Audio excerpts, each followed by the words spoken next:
let's kick off the stream. I think it's running. Let's share the stream link.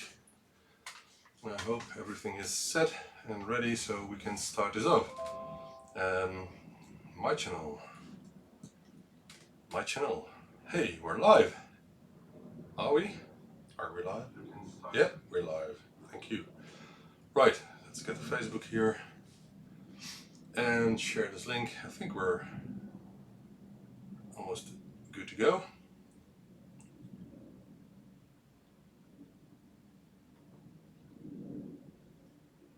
All right. Don't think that will be a problem. Let's see. Free Facebook groups as always, and my own ByteDelight page and Twitter. And let's see if this all works. My laptop has gotten some minor upgrades, but it is a bit faster and it's not making that much noise anymore. ByteDelight weekly show live now.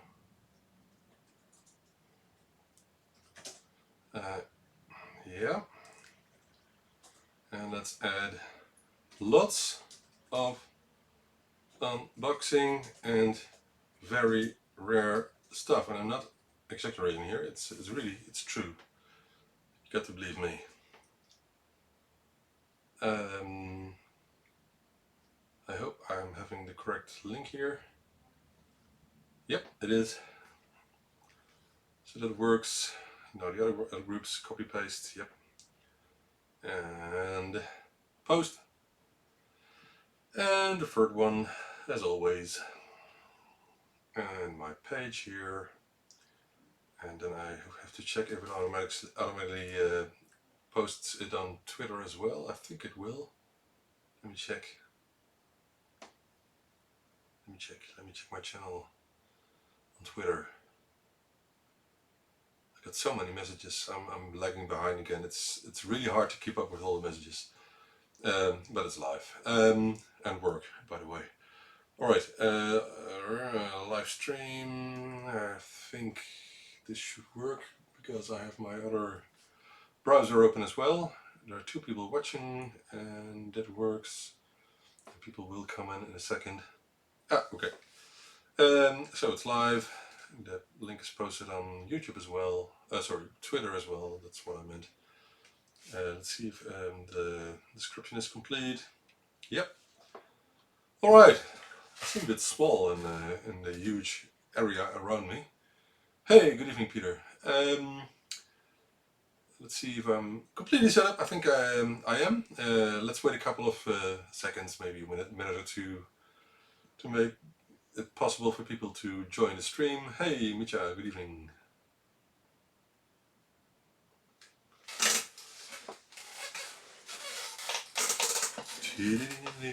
I decided not to add music because I think adding music will distract me a bit. But if you guys think music should be on the background, then I still can, of course. It's not the biggest issue. Hey, Jan, good evening.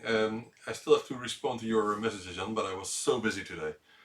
And the answer is no. I haven't got anything in this week from you, so I'm not sure if it's lost or just delayed.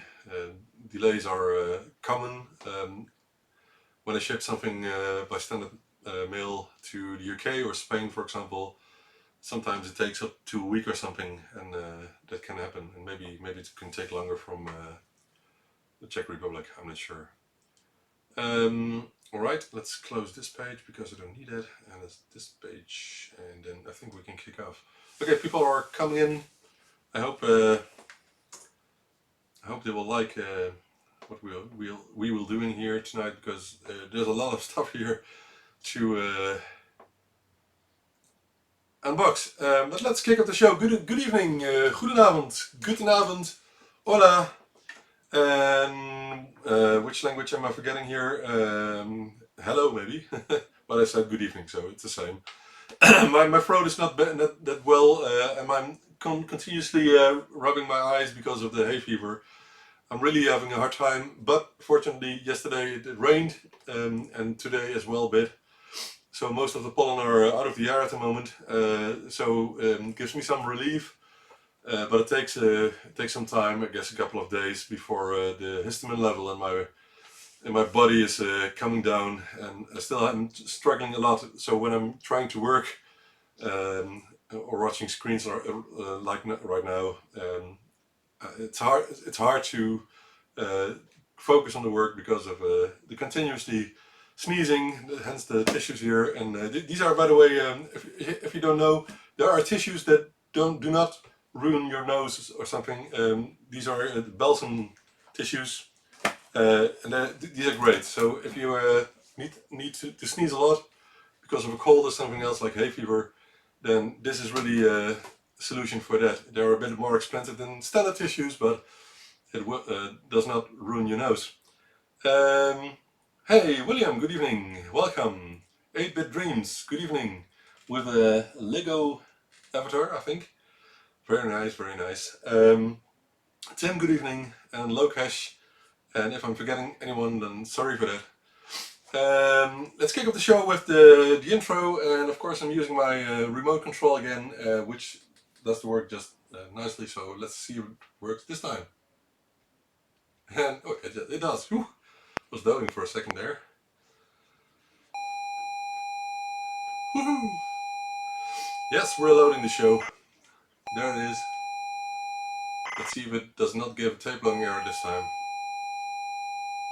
Hey Brian, good evening. Welcome.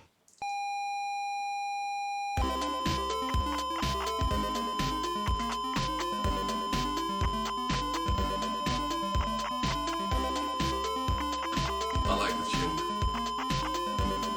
Hey Jan, good evening. Let's take some water in the meantime. I'm afraid this will be a long show again, because there's so much to unbox here. Maybe we need the whole evening until midnight, but we'll see. Ben, good evening.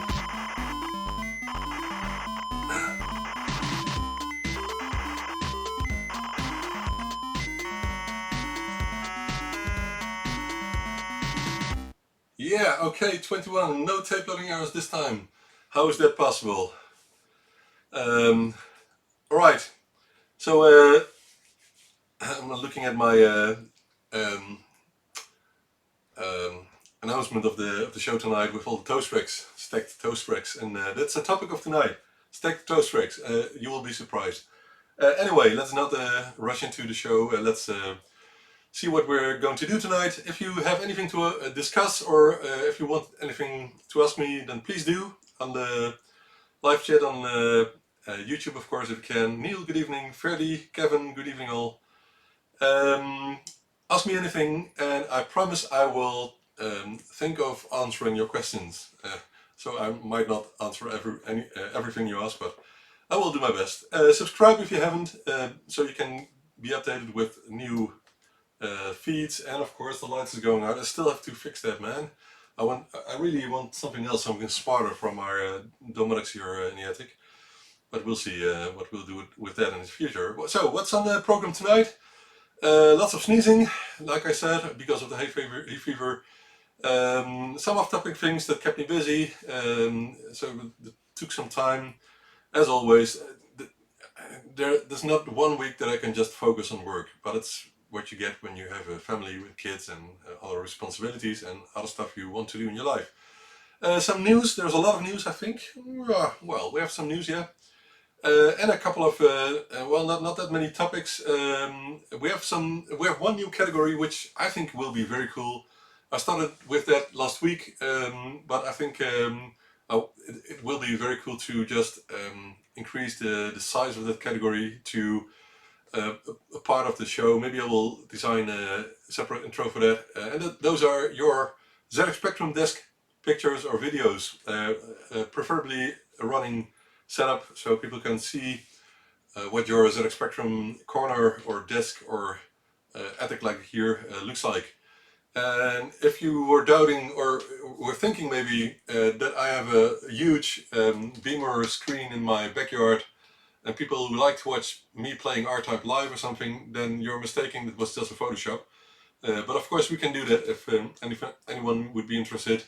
I'll grab some blankets and we can sit in the backyard and play R-Type live in the dark, which will be very cool, I think. And of course we can play any game if you want to. Just have to, wow, it will not be a problem. We can arrange that. Let's see, I have a question. Which Spectrum clone is better, Just Specky 128 or the Harlequin 128? Well, Just Specky is not a clone. Just Specky is actually a redesigned motherboard for based on the ZX Spectrum 128K, so the toast rack, and it actually uses a real ULA chip, so it doesn't use a replacement part for that. Except you can, of course, get a SLAM ULA, which is the replacement for the 128K ULA chip. If you want to do that, but it's not a real clone. I think it's a redesign, if you ask me. And I've had one here for some checks. It had some defect, and what surprised me is that some of the signals on the edge connector weren't available. So I did some wiring to make those available and make it possible to use external devices with that Just Specky board. The Harlequin 128K is a real clone and uses only modern parts, except for some old stock parts like the Z80 CPU and the AY sound chip.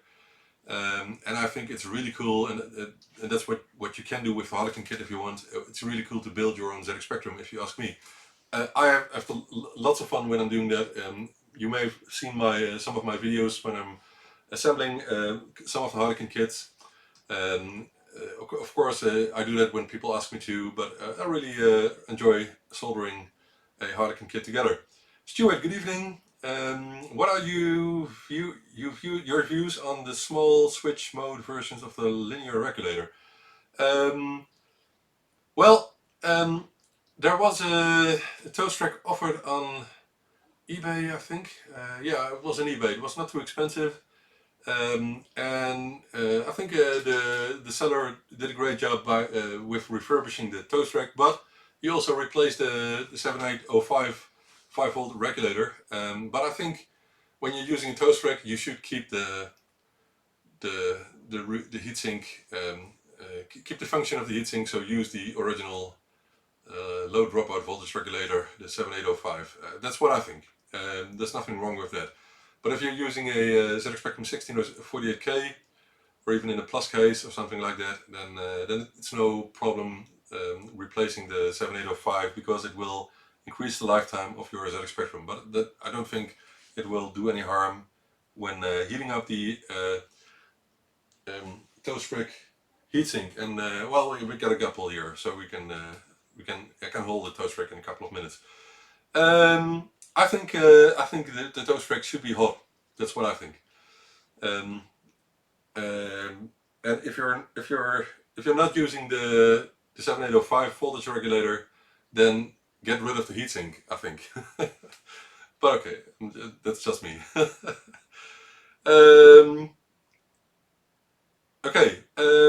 Well, I don't know if I have the fixes for the Just Specky documented anywhere, because I did it for someone who sent me his board that wasn't functioning. But I may be able to look it up, because I think you need something like 6 or 8 wires to add. It's not that easy. It's the wires must come from several parts throughout the board, and it's not very easy to get them routed to the edge connector. So what other options do you have? Well, I'm not sure what the price of the Omni laptop is, but it may be as expensive as a Just Specky, so maybe that would be an option. So please check the differences in price, and of course, if you're interested, I can assemble Harlequin kit for you if you cannot do it yourself. Otherwise, you can order a kit and just assemble it, which is lots of fun. Hey Jen, Jean-Claude, good evening. Let's see, topics. Oh, wait. I'm browsing too fast. This week's topics, that's the last thing we're going to do tonight, so not the first one. But let's talk about the things that get me busy this week.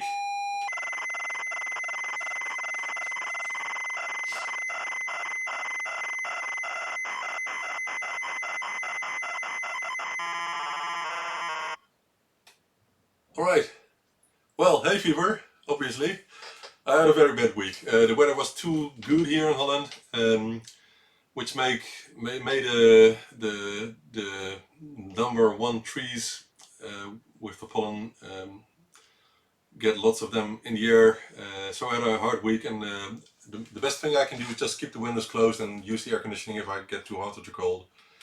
But still, when you're in bed and coping with hay fever like I am, you wake up every 2 hours or something like that because I need medicines, inhalers for which people who have asthma use as well.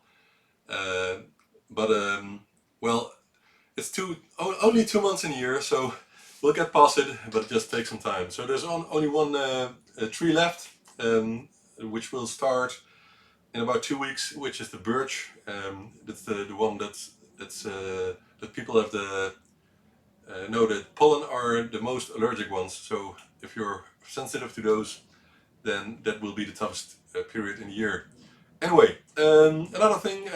Last weekend, I must say, I got some pain in my on my teeth here. Not too much. I could handle it, so I didn't call the dentist immediately. But I did last Monday, so I visited him for a check.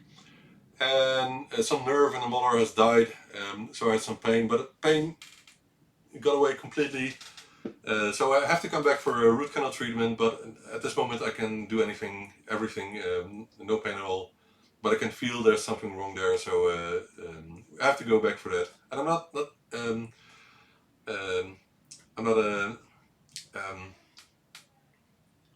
afraid anymore for the dentist because I just bring my phone with me. I will upload some State of Trance episode and put in my earplugs, and lay back, close my eyes, and let the dentist do anything he wants. So I just put the volume up, and just no problem at all. So I got over my anxiety for a dentist last year, which I think is something that can be very important in your life. Right, I don't have any specific nostalgic snack except for the stroopwafels here, but I think I've talked enough about those on Facebook during the last weeks. I have several sizes now, so I have the minis, the midis, and I wanted to find the normal sized ones, the standard ones, which are even bigger than these ones. But I couldn't find them last week at the store where I ordered them separately packed. So instead I got these ones, and what I'm going to do was that it started with a joke, but I want to offer them in the web shop. So I actually do often include one or two in packages if people order stuff. No, it's not a medical channel. It's just hay fever. I'm just sharing my experiences so other people who cope with it can maybe learn something from it. I'm not sure. I'm definitely no doctor or something. I wouldn't dare. Oh man, a lot of messages I have to read along in a minute. Just a second. So stroke bubbles, which are unhealthy as well, and even some customers are very unfortunate that they cannot eat them because of things like what is it called in English? Wow, come on, Ben. Diabetes, of course. That's what I meant. So anyway, if you like cookies like I do, then you can order something from the web shop, and most probably will get a couple of those minis, one or two. And if you want more, some people want, then I will offer the big packs in the web shop as well very soon. But of course, I hope it will not increase the shipment cost. So keep an eye on that. I won't pay for extra shipment costs. That's up to you. But if you're ordering something that fits in a package, then it will be no problem. Let's see. What questions are here? Okay, ROM operators array. Okay, ROM operators are better on Harlequin 128. Yes, that's exactly true. So you can use any kind of ROM, even 48K ones or the Derby Pro ROMs or something like that. You can use them on a Harlequin kit. And 8-bit Dream say indeed you cannot use a SLAM UA chip on the Harlequin kit, but instead you can use the ZXAT, of course, if you want to, the external HDMI interface, and some dentist things here between us. Status France, yeah, Armin is the best. Well, his latest single is great. I forgot the name, but I really like it. I want to play it again. He launched it 2 weeks ago, so let me see if I can find the name of the latest single with Armin. I have no idea what name is. Let me see if I can find it. No, it's not Shivers. Come on, Shivers is old. This month. Yeah, come on. Can I find it? Can I find it? Show Me Love, of course. With no, it's not that one. That's not that one. No, that's another one. Sorry. It's Lonely for You with Bonnie McKee, and it's there's a video clip, music video, of course, on YouTube. So it's Lonely for You. There are two versions. The original one, which is awesome already. I won't play it here because otherwise I will get messages from YouTube. And there's a club mix, and which also sounds great. And he played those two on the same show 2 weeks ago, on the 901 episode, I think.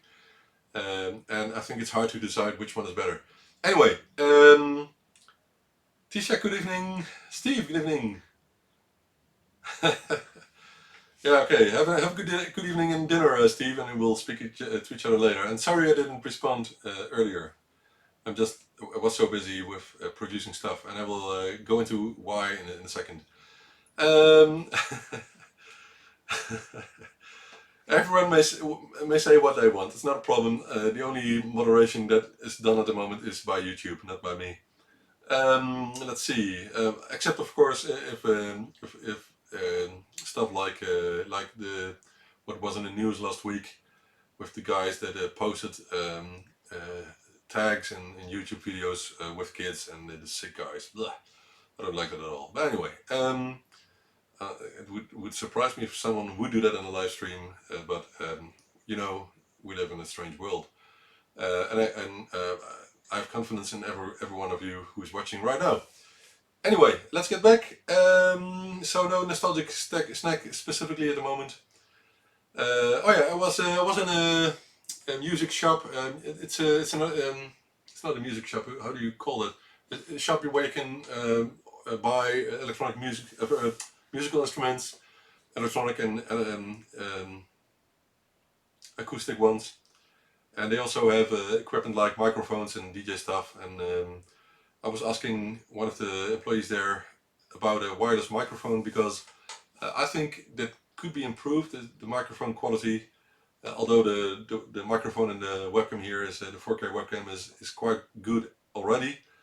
But I would want one that I can click on here, so the sound will be as if I'm next to you or inside your head or something. But the quality ones start at about €300, which is at this moment too expensive for me. There are some wireless microphones from about €50 on some Dutch websites, but I'm not sure if that will be an improvement because sometimes you hear the hiss when you move or something. So I'm not sure if that is needed. But anyway, if you music instrument shop, yeah.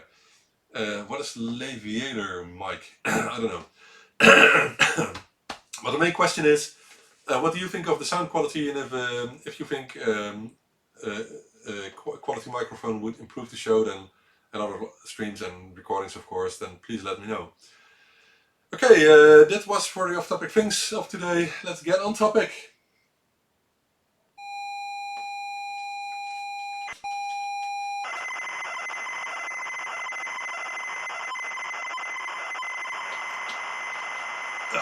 Water's great. That's great.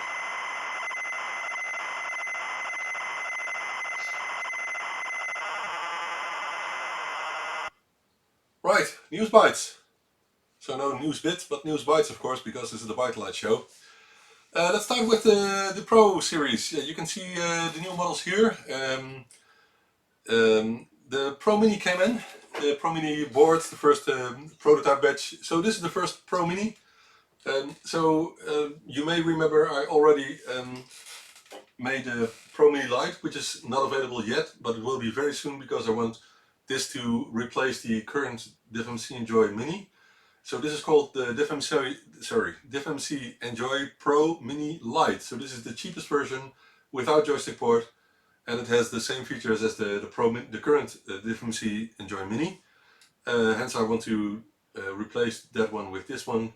But it has 3 improved features, which are the auto detection of the ZX Spectrum model, the clock independency, and the best voltage regulated circuit, so the most reliable one.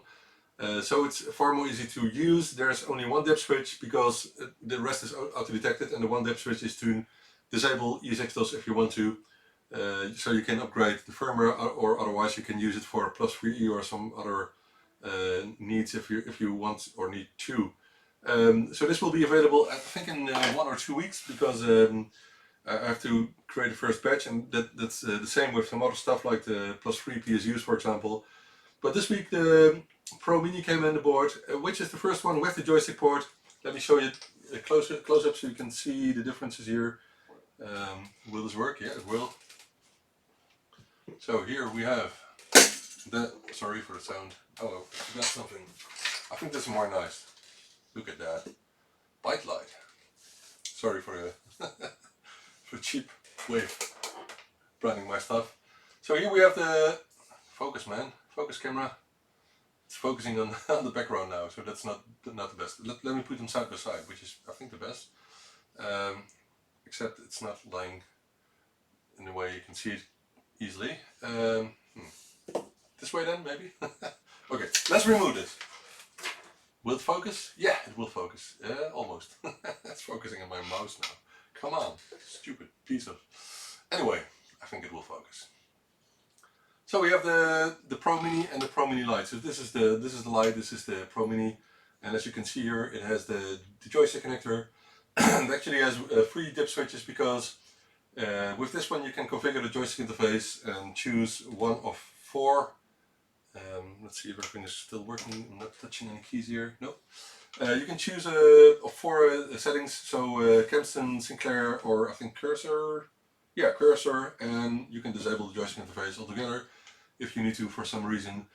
And it has mainly the same components, so the same features like auto detection, and so this will be a couple of pounds more expensive than the Mini Lite, and will be available in, I think, 1.5 months, because I need to order the PCBs in a larger quantity. So the Pro series are almost complete now. So we have the Pro 1, which is available with case, of course, for a while now. I think, what is it? When did I release it? I think over a year ago? I'm not sure, I forgot. Is there a year here on here? It says 2017, so yes. So this one was launched at the Spectrum 35 in Cambridge, so over a year ago. So the Pro series is almost complete, I think. Of course, I can always develop other stuff in the Pro series, and I call it Pro because of the Pro features like auto detection and so. But there will be one more model, and that will be the DivMC Enjoy Pro Mini Deluxe, which will be this one, but then with a case. And to make it possible to put it in a case with a throughput connector, which it does not have at this moment, I need to do the same with as what I did with the ZX HD. So this one will consist of 2 PCBs and not one like this right now, which you have to click on each other and then screw in 4 screws to finish it yourself, because otherwise I need to send it as a package instead of a letterbox or a standard mail or something. So it will be far less expensive if I do it that way. And I will do that. So there will be one more version, which I call the Deluxe, which will be a bit different, but it's only because of the case. And this one is for Neil Beadle, who is in the chat as well, because I promised him a #1, and this is his. Just need to finish the joystick interface. It works already, but I need to do some minor changes. So the legenda at the back corresponds to what is actually stored in the chip at this moment, which is not how it should be at this moment. So those are the new DevMC versions. So lots of types to choose from, and I will also offer the Pro 1 interface without case. So that will replace the DevMC Enjoy Duo at the moment. Also because it has all the new features and the other interface does not. And also the new case for a Pro 1 is cooler. So you can order 1, 2, 3, 4, 5 different versions of the DevMC Enjoy Pro series, which is a lot, I think. Oh, lots of messages here. Let's see, the camera mix sounds fine to me, thank you. What is the item on your right above the soldering iron? The oven. Do you mean the oven? That's an oven for the reflow soldering of the boards that will come out of the pick and place machine, if you mean that. There's also a fume extractor, the black thingy there, which I put right next to the working area when I'm doing manual soldering, which I'm doing only at the moment. Anyway, let's see, an oven for S&D, yes, that's what I said. Toasty maker, I wouldn't put any toast in there, but you can put assembled boards for toast racks in there, so that's not a problem. Right. Thank you, Steve, to remember people to like the show. Thank you for that, really. It can make a toast rack. Actually, yeah, it can, because let me grab one. Oh, this will be difficult because there are some wires here. I don't know if you know this Harkin Revision H. It's a 48K at this moment, but it would not be the biggest problem to also make a revision for Harkin 128K. But this is an S&D version, which you can put in the oven if you want to. The only issue is that my pick and place machine will not be able to pick and place all the S&D chips which are on this board, because there are so many different ones. I think about 20 different chips on this board, and my pick and place machine only has space for, what is it, 8? No, oh, it can actually hold about 20 parts. So maybe it's possible, but I won't do that. Yeah, so even this one I will solder manually when the time comes. I don't have the parts yet. Let's see.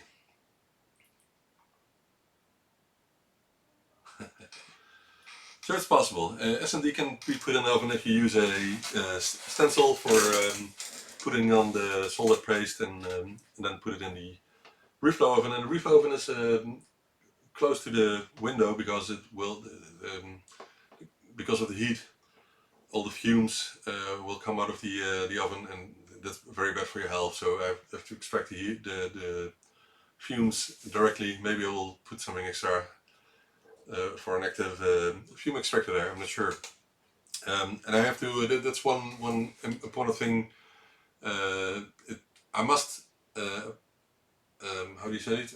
I must follow the European regulations with electronic equipment, and make the products I sell CE certified. That means I must use lead-free solder only. So that's something that has to change, but it has some implications. One of the things is that I must replace the leaded solder with lead-free, but it's only for the manual work, and for the pick and place machine I need only the production line in the future. I need a solder paste without lead, and that's not the biggest problem, I think, because it will sit in the oven, and the oven will have a button which will follow a temperature curve. So it's just a one-time programming of the oven in the future. It has to be finished first, but anyway. One thing that I think I will need to replace is my soldering station from Weather, which is an old one. And it is able to solder at a higher temperature, but the tips of the soldering iron, when you use the hotter ones, and they will almost burn away in a couple of weeks because of the heat. So these ones are not made for the higher temperatures, I think. So I want to replace that with a much modern soldering station, and I think I will use a one of the cheaper brands. I have to look it up because um, I don't want to order a Weller because of the bad news from the last month about not not the machines don't have a thermal fuse in them, which can be very bad if something is shorted or something in the soldering iron. It's dangerous. So anyway, of course, when it's powered on, I will be here because I will always power everything off when I go down. Anyway, stage builds. Stage builds. What do you mean with stage builds, Owen? Let me know. Yeah, some people have the Harlequin revision H. I'm not the only one. But Renee, maybe it's a good idea to have me order parts for a couple of those boards. And if you want to, if you don't have the parts already, of course, if you want to assemble it yourself, we can share the costs, and I can send you a set of the parts, of course. So maybe that's an idea. Anyway, I think this one also has a Z80 CPU that's S&D, so I wonder where I can find those, but I will find them. Mark is here as well. Good evening, Mark. HN, if I haven't said it, good evening. And Renee, of course, good evening as well. Okay, let's get back to the show, and I have to. Oh, this sounds bad. I know this is bad in the show, but I just have to. It's almost finished for this week, the hay fever, and in 2 weeks it will be back again. Right, some other news. If you cannot see what is here, I will put it in front of the other camera because oh, this will be cool. I will let you decide which one is which. Oh, this will be cool. Let me focus. Let me zoom in here. So, what are you seeing here? What are you seeing here?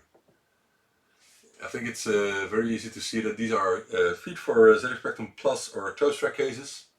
But which one is which? I will give you a moment. Yeah, thanks Neil. I have the bill of materials for the revision H. I downloaded it, and I just have to order the parts.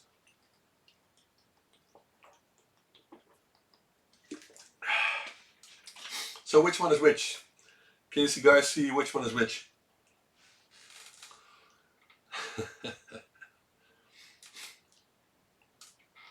Of course you can see it. This one is the original one. So this is the flexible version. If you think you can see, you can squeeze it easily. I was designing these feet with a live stream 2 weeks ago. Focus camera. It's focusing on my mouse again. And can it focus again? It's so stupid. There it is. Oh, that's anyway.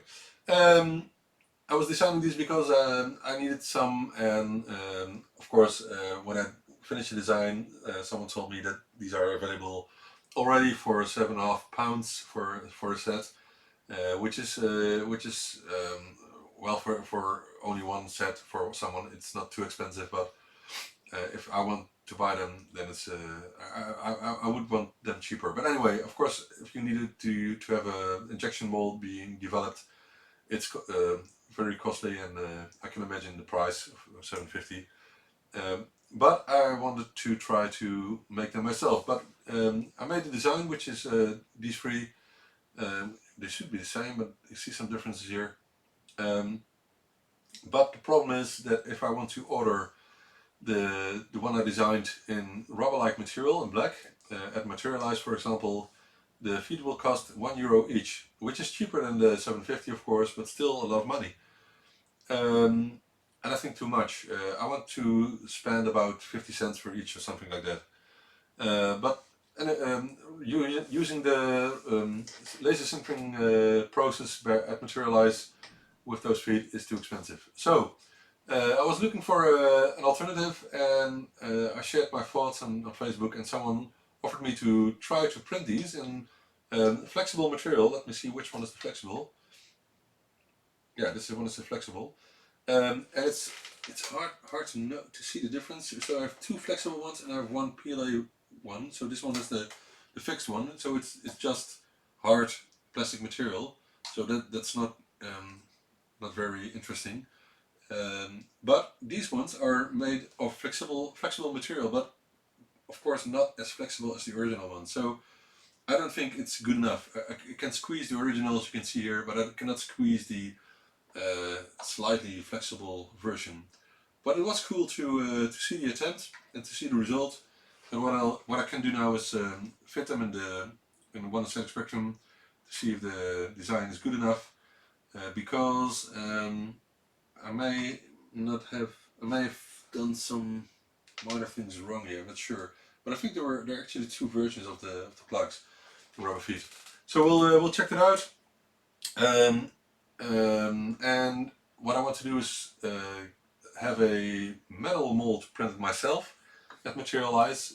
Will cost about €30, and we'll then do some injection with material, for example, or silicone sealant. We'll try that first, but the question is if that will solidify when it's in the mold. So we have to see about that. But we'll try it, and we'll continue on that process, because I always wanted to try creating a mold and see what the results are. So we'll see about that in the future. But for now, this 3D printing attempt with a filament printer at home is not. I don't think it's good enough. It's too hard. It's not soft enough. So I think if you will use this slightly flexible material on the toast rack, it will just slide on the table, not sit what the rubber is for. So we'll see. Oh, by the way, Tom Dalby printed these for me. So thank you, Tom. If you see this, thank you for the attempt. I'm very happy with that. Those are good things that we can do for each other, I think. Okay, something else. So let me grab the post on Facebook, because I didn't grab the parts themselves. Come on, Facebook, Ben, type. I was able to order a lot of +2 ROM chips, and I'm very happy with that, because where's the post? Where's that post? Because these are very rare, and the only way of getting them is I don't think I posted it here. Is putting them from a working machine, which is of course not the best. Let me see if we can find the photo. Where did I put that?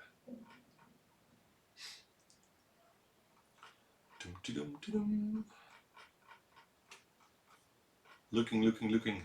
Ah, yeah, I got one. Alright. So, I was able to screen capture, yes. I was able to order 10 of these, which are original, unused, old stock, +2 ROMs, English ones, the 4054 from Amstrad. And the guy thought he had more, and even toast rack ROMs, original ones, but he couldn't find them at this moment. But if he found them, he will contact me again. These ones are offered on the web shop already. So if you are interested in building your Harlequin kit with an original toast rack, +2 ROM in this case, which makes it complete and completely legitimate, then please head over to ZXspectrum.shop. Does it work? Yes. I'm logged in, as you can see here. Head over to ZXspectrum.shop and get for example, the Harlequin kit here with the 16-page manual in the meantime, because it's getting bigger and bigger. Because if I get some feedback from people what can be improved, I will put it in the manual, and it will be easier for other people to build the kits themselves. So this is what you get. So the board with the 16-page manual, all the parts and IC socket at the other side here, and the the discrete parts separately bagged with numbers which correspond to the manual, which is quite easy to use, and many people have built a Harlequin kit themselves already. I think maybe over 200 or maybe more, I'm not sure. And only what I sold, so of course there are more boards being offered different places. Some people are, by the way, very um, how do you call it in English? They have a lot of perseverance. That's what I wanted to say. Because I got two people last week that didn't manage to finish the first kit they ordered and did some damage on the boards. And without asking me for if I could help with the solution, they just ordered a second kit, made that without any problems, and one of those even ordered a board, a separate board as well, so you could try to get the first kit working as well. Because of the damage on that board. So one thing I should say, maybe be careful with trying to desolder parts from a Harlequin board. By the way, from any circuit board. And do not use a heat gun, for example. If you use a heat gun on a circuit board with through-hole parts, you will definitely ruin the boards, because through-hole parts cannot be removed with a heat gun. The only way of removing through-hole parts is with a desolder station or a desolder pump, which is very cheap to obtain for about £5 or something from China or from the UK. So please get correct equipment when assembling a Harlequin kit. And I think I put all of those info in the manual. I have to check maybe if it's complete, because don't use a heat gun on the board, please. Okay, some other things I need to do is I need to finish the manual for the capacitor kit for the issue 2 boards. So ZX Spectrum 16 or 48K issue 2. It's almost finished, because I want to offer all the kits with a good manual. And there is some other news. Let me see. Yeah, I can. No, I cannot. Replacement parts. Where is that document? I made a new page on. I think I can find it here. Made a new page with a list of replacement parts for ZX Spectrums. And with replacement parts, I mean not parts you can just buy or something, but I mean equivalent part numbers. Let me get it. Pages.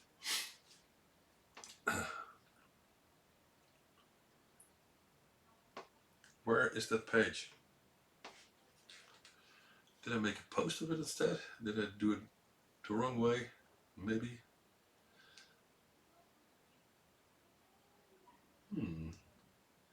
Oh wait, maybe I put it in. No, there was a page on. I'm not sure. Anyway, I made a page. I'm not sure where I left it. Where did I put that?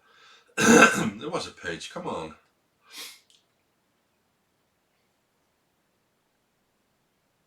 Very strange. I have no idea where I left it. I started with the page, but I can't find it. Anyway, I have to look it up. We'll get back to that.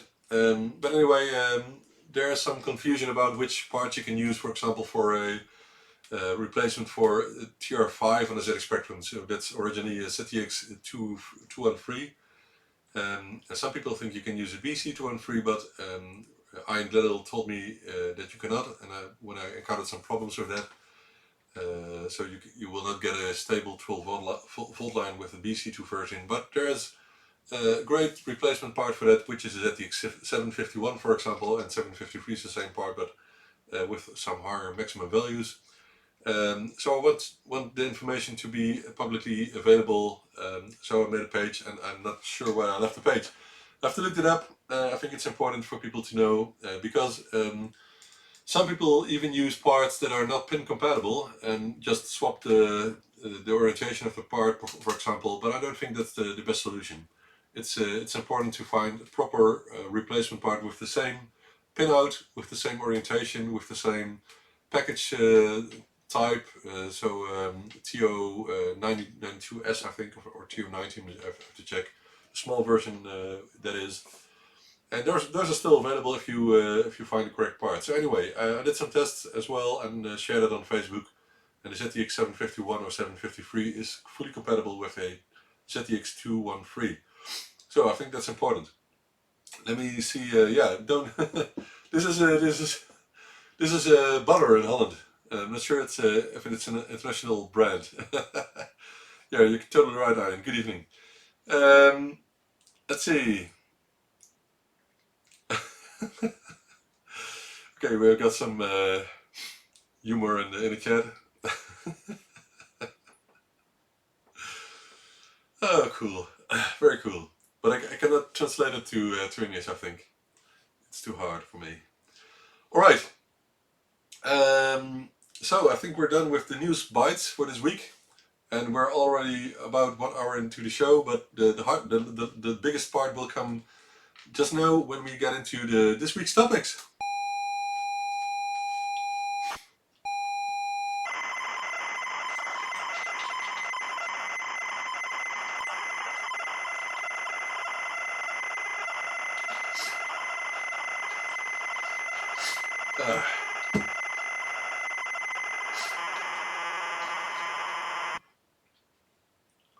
Right.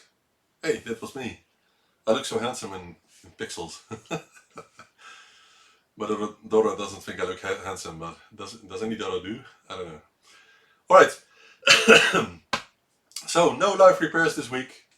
Just unboxing, and I will end with all the desk pictures and videos, which are very cool. There are a lot came in, I think, about 15 or 20, so we have a lot of stuff to process this evening. So let's start. First I want to open this one, and this may be the most valuable part I had this week. It's not heavy, as you can see, but it's really valuable, and some people already know what this is because I discussed it a bit, because I wanted to know what the value is.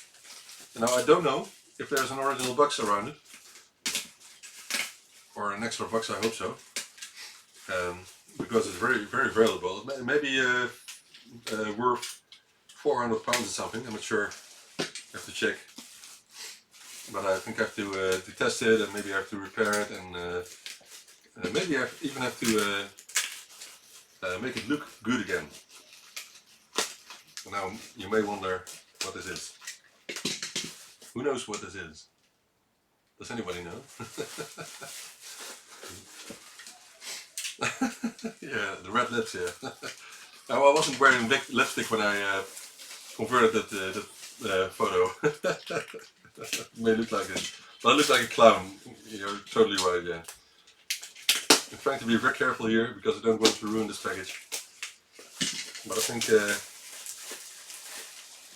there's a shoebox around it, I think. So, all good, I think. Yeah, this is a shoebox. I like shoeboxes. In this case, I like shoeboxes.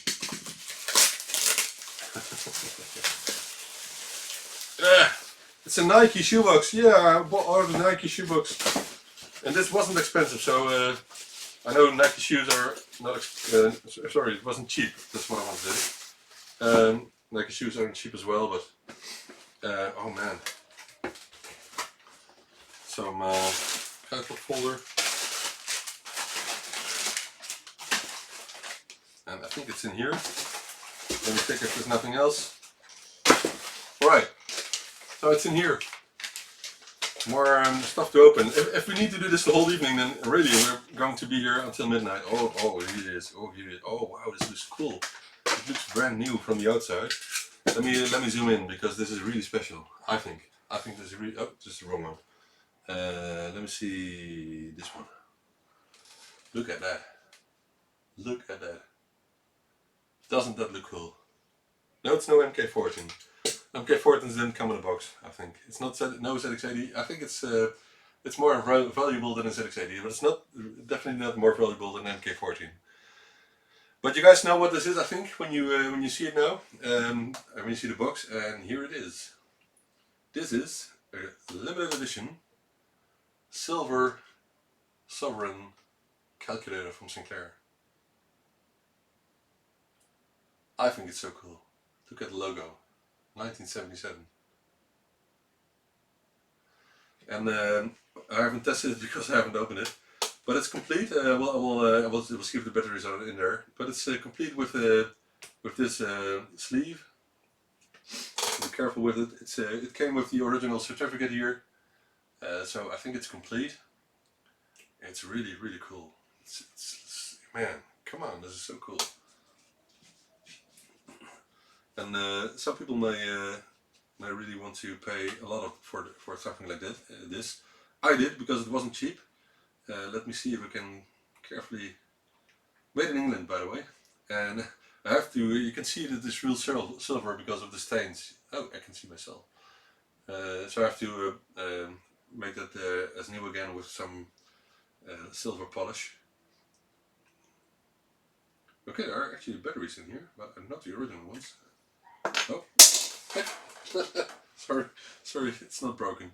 Oh, no, there are no batteries. They look like batteries, but they're not no batteries.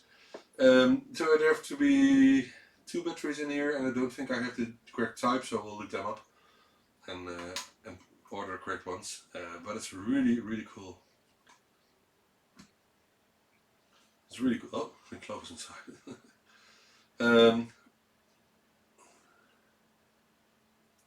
Right. It looks so cool. So I will test it. It has the original. I'm not sure if you can see it. The old school LEDs in there. So it's just such a cool device here, and I hope it still works. Otherwise, I will open it and make sure it will work. Anyway, it's really cool. Is there a gold version? This is not a gold version, yes. But I think this one is very rare because this is the first one I've seen in Holland here, and I haven't seen it before ever. So let me put it back in the bubble envelope. A very cool thing there. And anyway, I don't have batteries. I don't have the correct batteries. I'm not sure about the battery types which are needed for this one, so I have to look it up. And if I would do that right now, we will never end the show. So let's move on to the next box. I think this is this one, because all the other stuff is from just one other person that I picked up yesterday. This box is from someone else, which was sent to me. So with an original power supply, and I want to say it's just the ZX Spectrum, but of course we love them, so I wouldn't dare to say that. No, those won't fit. These batteries are smaller, and I have a lot of bottom batteries, but these are smaller. So just an ordinary 48K. And it's in issue 3, 4 or 5 or something. A lot of succulent chips, so that's a good thing. I think it might be an issue. Oh, maybe you can see it here. I think it's in issue 3 or 4 or something. So now let's get to the main lot here, and this will be a bit hard, so I'll stand up. And let's do the unboxing together, because there's so much stuff in here. I've never used one, but I've held many in my life. The VTX 5000 from Prism. I actually know that some people in Holland have used those in the past, but I have never myself, because I have no clue what you can use it for. I guess lots of software, some copied software and some original ones. Lots of Dutch books here. Sinclair gebruiken. Oh, more Sinclair uses. By the way, why do some people dislike the Sinclair user magazines? I like the colors, I like the stuff which is in, and also for the Your Sinclairs. And of course, people say that Crash was the best, but I think the colors of the Your Sinclair and Sinclair user are just fine, if you ask me. I like them a lot. And some Dutch books here. So this is not the best box, but okay, it's good. I will most of the time I will give away the books to someone if you want to have them, except for the magazines. I will keep them myself. Another box with books, mainly. Not hoping it will fall off. And some tape recorders. And some Opus Discovery manuals, which are precious because I actually have a couple of Opus discoveries here. So let me pull this one out because I want to know what else is in this box. I actually haven't seen what's in this box already, so Scrabble, if you want to Scrabble with me then we can. This is the ByteDelight software for the VTX 5000, I think. You can use it with that interface. So it could be cool if it was still used, but it's not. Hey, there's another one. I can see another VTX 5000 here. So now we have two. And as I said, I have had a couple in the past, but no one was interested in those in the past, so I don't expect it to be that different this time. Missile Defense, cool original game, and the rest is just copies, I think. What is this? Bridge player free? I don't know. And a lot of stuff that is copied, and some original stuff. Master file. Omnicolic, the guy told me that he actually used this back in the days, but this looks just so new. Okay, it almost seems not to be used, but anyway, used it a lot, he said. And some floppies for the Opus Discovery. He told me that these were in. Alright, next box. Let me see if there is anything in chat. Owen, you like the 5000 modem? Do you have one? And if you don't, you can buy these ones. Okay, keyboard with some holes in it. Why are there holes in it here? There are two holes. Oh, I guess he made the cables shorter because of the membranes that failed or something like that. But the faceplate is still good. Not the best, but still good enough to use on a Spectrum. Because people like to use the original faceplates. 5¼ inch single-sided drive, it seems. Is it single-sided? Yep, it's single-sided. So this is an original one. So this is a 180 kilobytes drive. Really old school with an MFM connector, sugar connector, of course. Cool.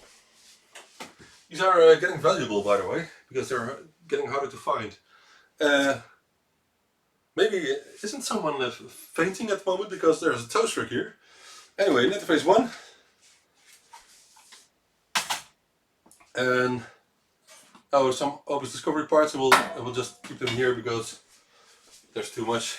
What was this? This is a I/O card, I think, with a floppy interface and serial port. Or parallel, I'm not sure. I think it's parallel. And this might be a game connector. And it's an ISA card. Maybe we'll give this away to a Bart van der Lakker from the Computer Museum in Helmond. So here we got 1 and 2 toast racks. And what's in this box here? More books. More books here. What else? I want to get it out. More books. And another Opus Discovery.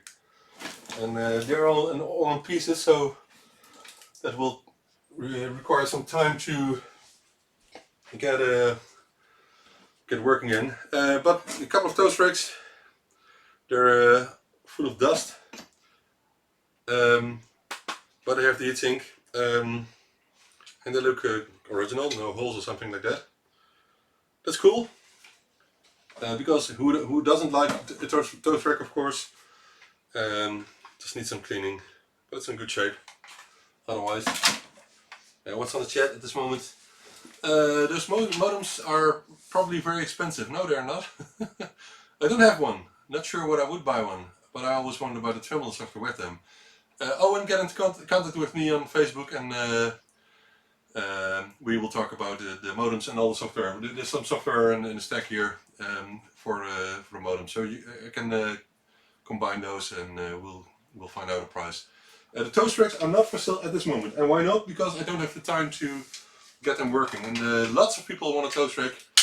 To be honest, I don't think you can see it, and that's a good thing, I think, because I have quite a box here with toast racks.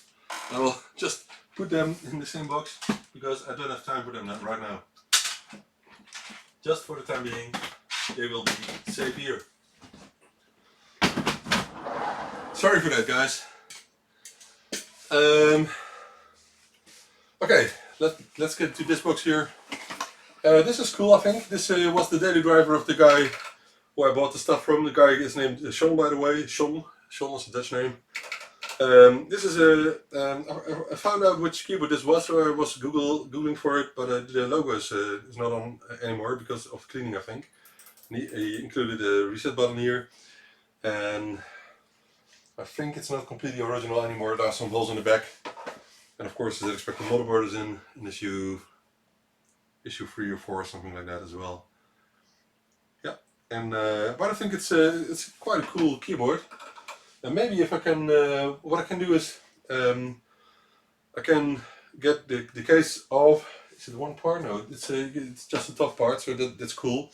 And spray paint it with matte paint, for example, so to make it look completely new again, which may be a good idea, you know.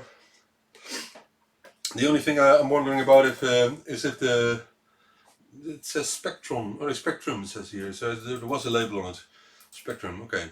I wonder if I should put the reset button at the back, because I don't think it looks well on the top, and just fill the hole nicely. Anyway, it's cool. What do you think of this keyboard? Oh, Renee already says that's one of the Holy Grail. Yes, that was what Sean said to me as well. It might be a good keyboard. Do you have one already, Renee? No, it's no Decatronics. It's I forgot the name, but I have to look it up. You can Google it. The specific thing is that it has a red enter button. So it's quite easy to find. If you Google for Z-Expression keyboards, you will find it immediately. WordPerfect 5.1. I will not keep these. Who uses WordPerfect these days, and those are only copies. So lots of spare parts here. Some Opus Discovery ROMs, original ones, I think. Yep. Hey, multiface. It says multiface here. Another ROM which in there. Z80 CPU. Some homemade splitters and some. Where were these from? I remember seeing these before. Anyway, we'll root it up. Oh, this will fall. This is not a solution. Let's put it here. Alright. I've never understood why no one made a hex numeral keypad for the people who spend the time typing in hexdams. Well, there is one. You have the number keypad for the toast rack, the Spanish toast rack. It's not a hexadecimal keyboard, of course, but anyway. There's a keypad at least. Okay, what's in here? Some software, it seems, or backups. Okay, Testword 128K and for the Opus Discovery, I guess, and some more Testword disks, swap drives, run, TransExpress copy software, cement. Oh, strip poker. Oh, that's cool. So I will keep that. Oh, don't fall.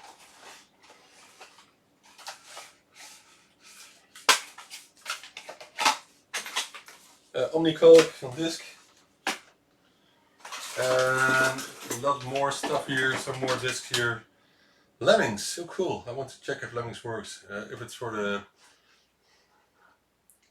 the Opus Discovery, of course. I have lots of discs for Opus Discovery, by the way, with games and other stuff on it. Some spare parts for the Opus Discovery. I can see some cables, more cables. Oh, look, the original VTX 5000 tape, which came with the modem. So I have to get complete. 3.5 discs. Oh, I really thought there were discs in here, but it's actually a drive. This is an original Opus Discovery drive. You can see it immediately.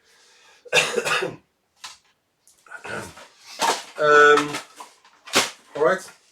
Oh, this is cool. This is, I think, a 3-inch, or is it? No, it's just 3.5. It's 3.5. But it's shorter. You can see here. It's shorter than the other one. It's a double density drive. I have lots of those. I actually ordered 50 new double density disk drives last week from Gareth from the UK. Some more Opus Discovery discs here. Where I ordered a lot of more of those disk drives which are almost new. They're maybe may have been used once in a server or something, but they're completely new and tested, and they look brand new. And I will test them myself when using them for dual floppy drive sets, for example. Oh, of course, this is a Kempson joystick interface with 2 joystick ports, or 3 joystick ports actually, and a ROM slot. I think this is one of the coolest ROM slot interfaces because of the different joystick types.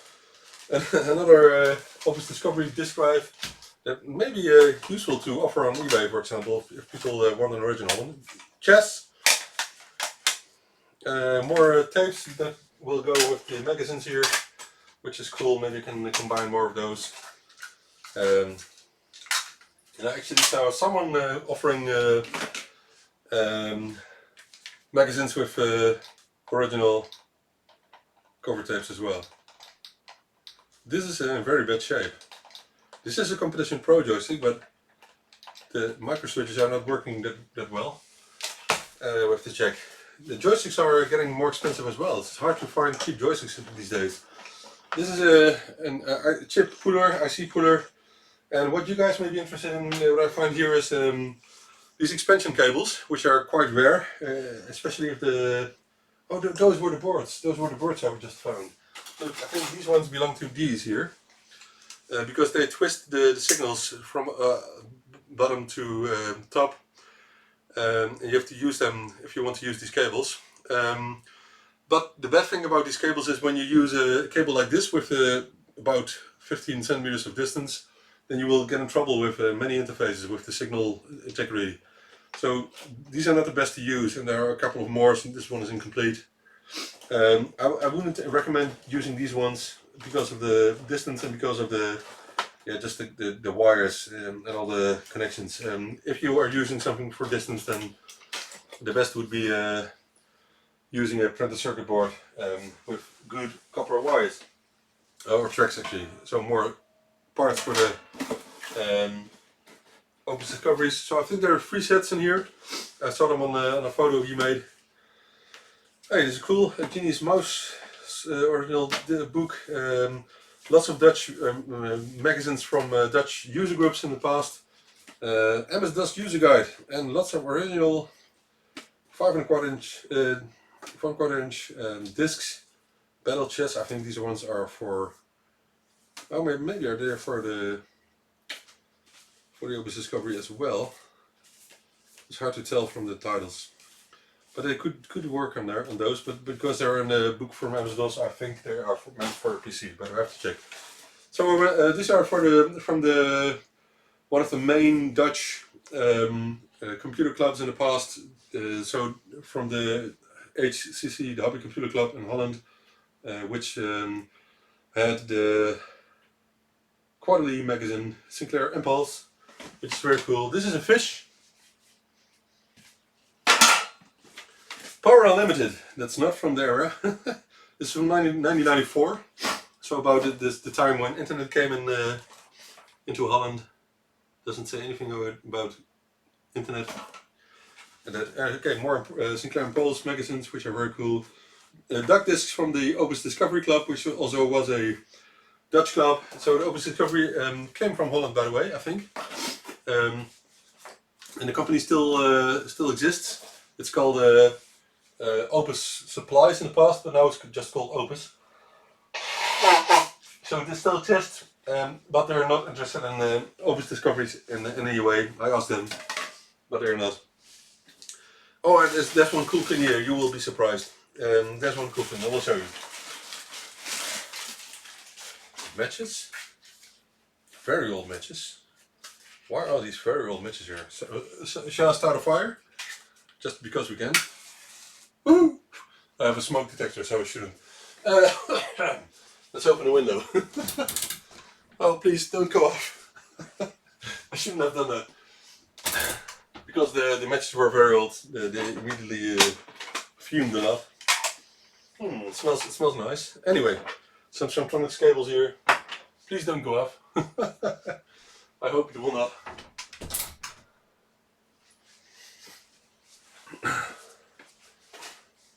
Let's really smells very bad here. sorry guys. Let me see. Copy of make. No, make a chip. No, not yet. Is it bad that I want a toast rack to put a Harlequin in? Yes, that's bad. Don't do that. You will get people mad. Or if you are doing that, don't tell anyone.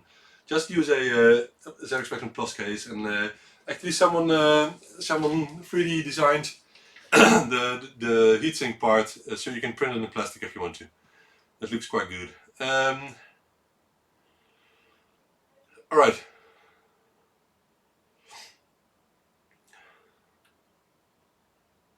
You can use a keyboard interface, of course, if you want to use a hexadecimal keyboard, and then find a USB, PS2 number keypad or something, but it will be hard because all the keyboard interfaces at this moment work with PS2 protocol. Yeah, the pollen come on. Yeah. No, it's not that bad today because of the rain yesterday. All right, there's one cool thing in this box. I will keep that for in a second. It's not taking that much time, which is cool. I've got some cool magazines. These are the monthly magazines from the Hobby Computer Club in Holland, which I liked a lot because this one, for example, contains the catalog of the HCC Days, which was an annual fair of 3 days, usually 2 days as it says here, which I visited a lot and really have good memories of. We actually were there many times with the Sinclair club, Sinclair user club, and I attended the set for them as well, which is very cool. So we did a lot of things there. Oh, this is cool. This is PC Games. It's a German magazine, and it covers the game Day of the Tentacle, which I like a lot. So where is the Day of the Tentacle? Then the Day of the Tentacle. Let's see. Day of the Tentacle, page 18. Look at that. It's a black and white picture of the Day of the Tentacle. Isn't that cool? So where's page 18? It's just a couple of pages more. Here's the colored one. Tentacle Spectacle. Really cool game. I want to play it again. Okay. And some of those Dutch magazines, which I didn't like back then. But anyway, and more Sinclair Gidsen with lots of Sinclair stuff. But I don't think they did very well because not many people read those back in the days. Okay, let's see if there's some new stuff in chat. Day of Tentacle is the best LucasArts games ever. Yeah, maybe. Okay, we'll put down this box, and I promise there's something else in here, but I want to keep that a secret for a couple of minutes. I think we did a lot already. That's no problem at all, because then we can end the stream a bit earlier than usual. My Day of the Tentacle came in a triangular box. Okay, that's cool. I didn't know that those existed. I wonder if Clint from Lazy Game Reviews covered Day of the Tentacle. I have to check it up. Look it up. But this is one of the coolest things I have here. Do you want to see it? Do you want to see it? Do you want to see it? Tell me.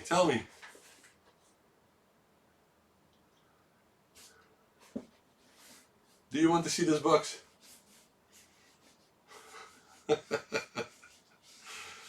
There's some delay, of course, in the chat, so I have to wait. Do you want to see this box? Tell me. Maybe I should make this the clickbait of today. Yes, the first yes just came in. The second, oh. Show me. Okay, this is a video face. And I think the video face is one of the coolest products ever. This was just such a cool product back in the days, and I never had one before. This is my first one. But I think the video face is doing analog to digital conversion on the ZX Spectrum was just so cool. So it's a complete one. It has the original tape. It's original. Just it has some box around it. Video face software. Some AV cables. And even includes the manual. I'm not sure if this is original. and this is the video face with I think the brightness switch on top. Reverse engineering time. Yeah, maybe a cool idea. Yeah, maybe. Would I be interested in reverse engineering this? Maybe we need Steve for that because Steve has more experience in that. But this is just so cool, and only labels missing. That's a pity. I really wonder. I'm making a video of this. Are you interested in the video?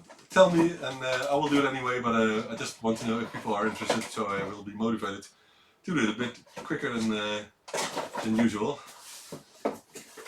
I would like to see a video about this. So the original video face. Look at the logo. It's so old. Anyway, but it's not the coolest, not the only cool thing of tonight. So we had the calculator, we had the video face, all the good stuff with the toast racks. But I'm not finished yet, and I'm not finished with toast racks yet. And maybe I should let me put this here because we can do something in a minute. Let me create some space. Oh, I forgot about the boards. These are the souvenirs I want to offer on the web shop, and I ordered some cork plates for this, so I can put them on cork, and you can use them for how do you call it? I forgot the name.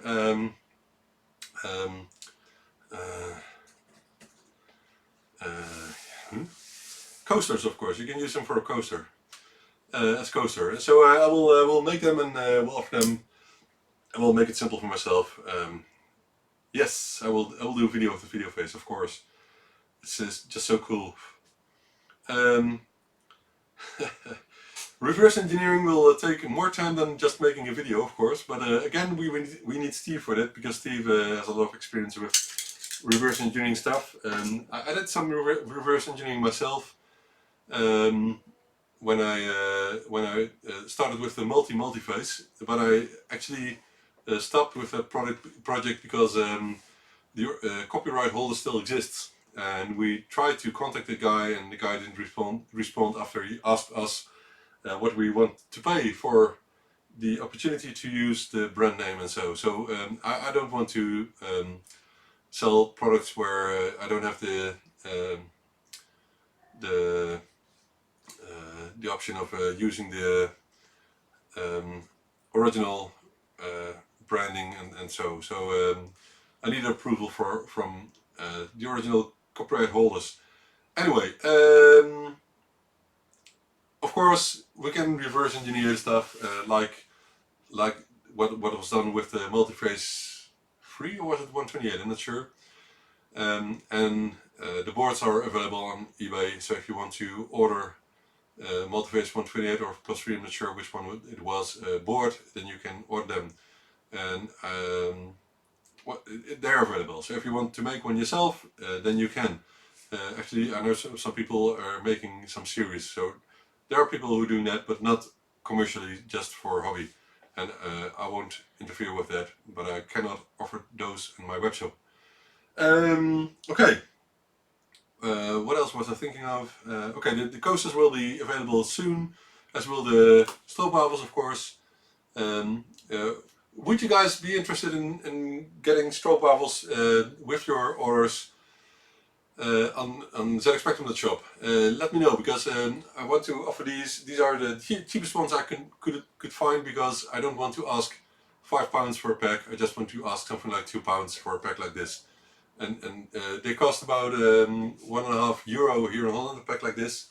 But these are a bit cheaper, because I can order these in large quantities. I just want to know if I should put them in the web shop and if they will sell.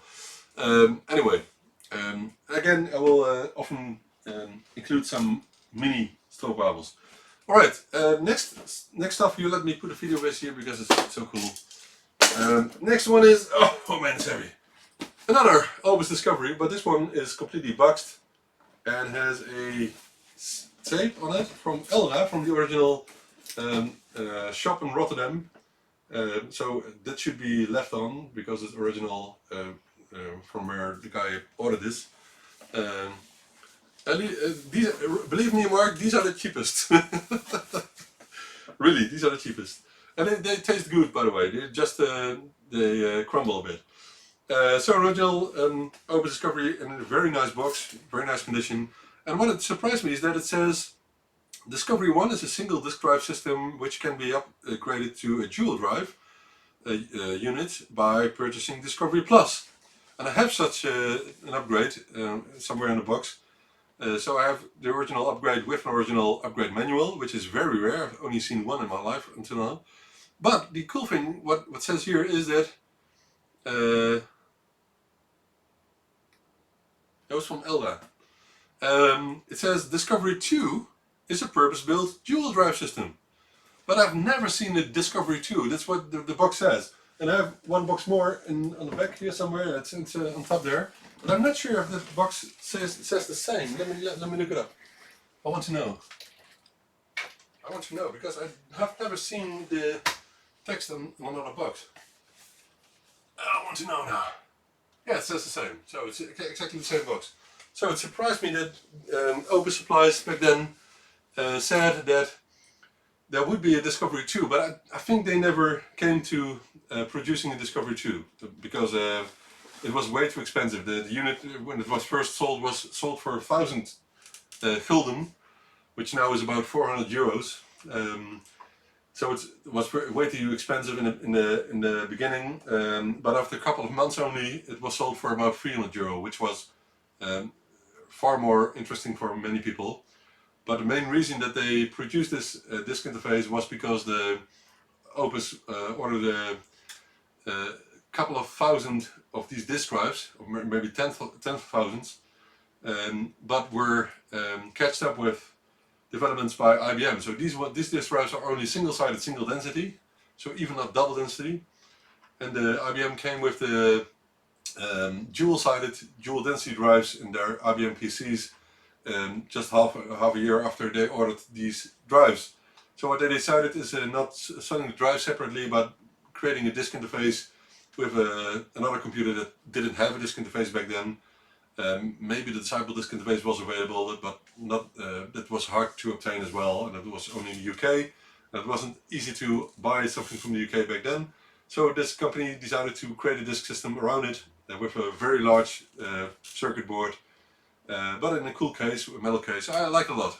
Anyway, so this will be available once I checked it out and refurbish it completely. And another toast rack. Sorry guys, sorry. I have too many toast racks at the moment. But I know I don't have the most toast racks in Holland here. There's someone else who still has that that label on him.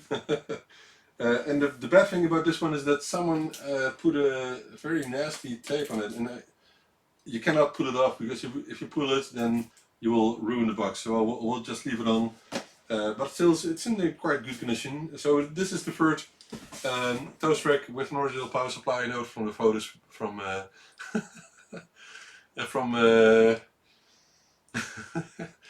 sorry, Renee. But I think I'm coming close. I'm getting close to your number. I think I have about 15 toast racks in stock at the moment.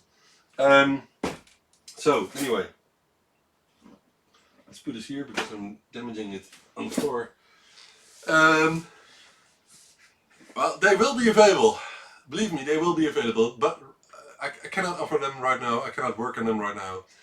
The first thing I have to do is get the plug and place machine running, and that's really my priority. The only things I'm doing is getting some repairs done, and then next week I will start with the pick and place machine. I have to read the manual and more stuff, doing more stuff, and in the meantime we will also offer the +3 PSU replacement power supplies. And I will work on the SpectraNet interface, but I will not do anything else in between, except of course the daily sales.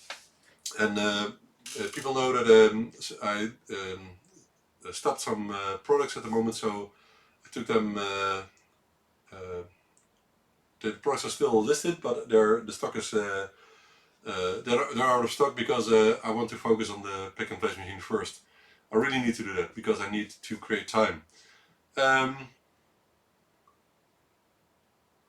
you can never have too many toast rigs. Renee, you can't have too many toast rigs.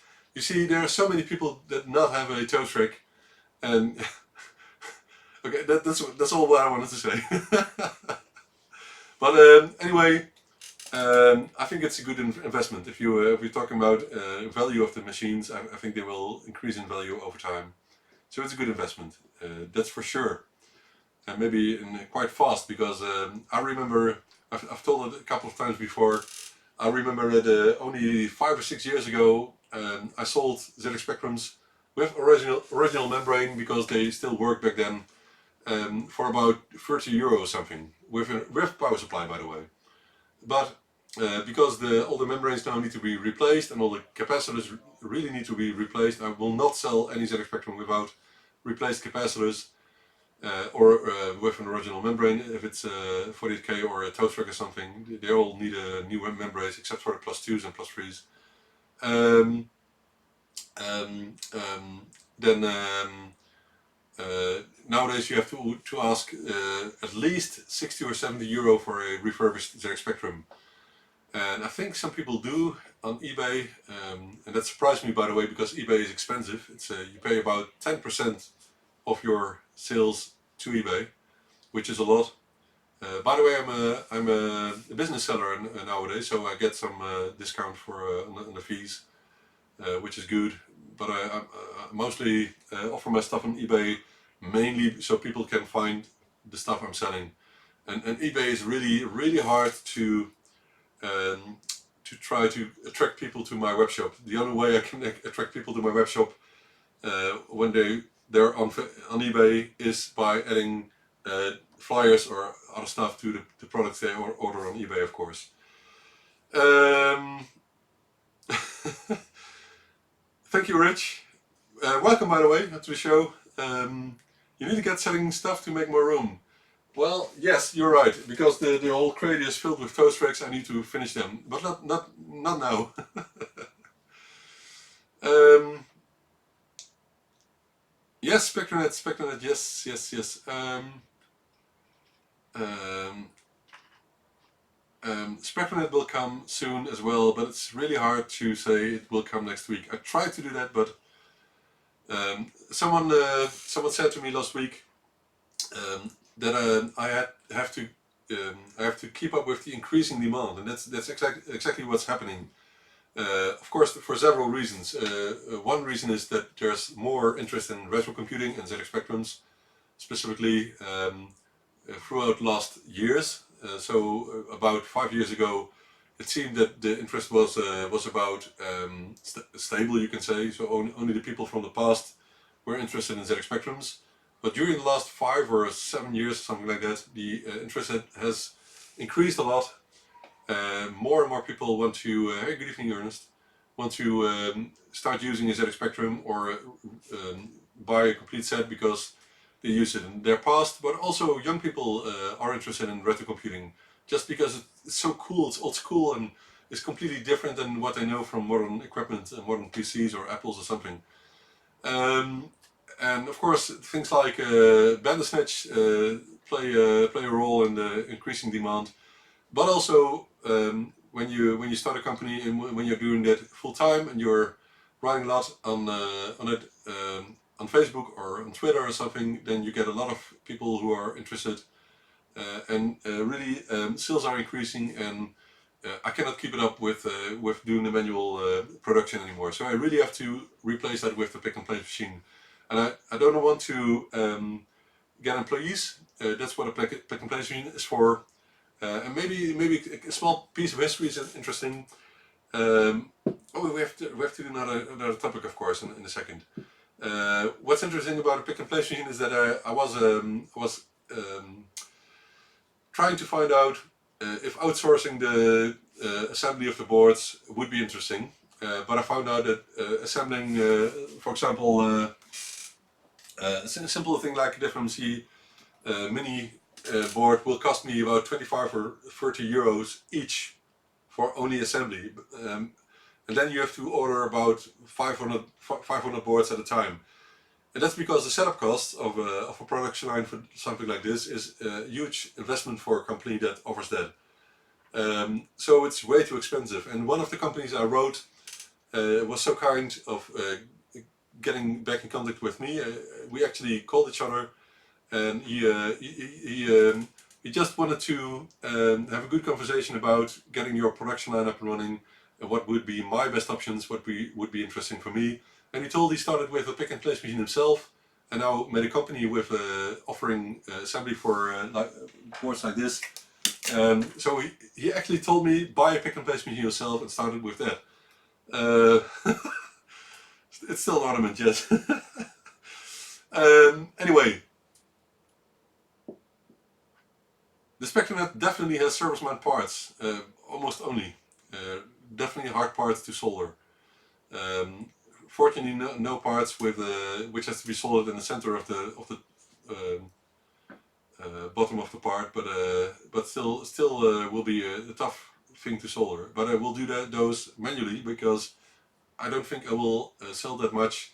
I don't think it's worth setting up the pick and place machine for that. But the pick and place machine will be used for all the Pro Series different joint interfaces, ZX HD, ZX AY, and other stuff. So we're getting there. And I did a lot of work on that already. For example, I designed these Pro Series boards, which are single-sided for my production line in the future. Cool. You can thank you, Rich. That's very valuable information. Only 13 people in Selma Retro with the keyword watch for SpectraNet. That's interesting. Good to know. But I know there's some interest, and I think the Ethernet interface of SpectraNet will be getting more interested in the near future once they become available. Because when they were first developed, maybe about 10 years ago already, there wasn't much stuff available on the internet for using them. And people were still, if you could buy a complete set of Spectrum for £15 or less, then an Ethernet interface, which you couldn't do it much with for more than that, was a bit expensive. But nowadays people have more money and people want such an interface.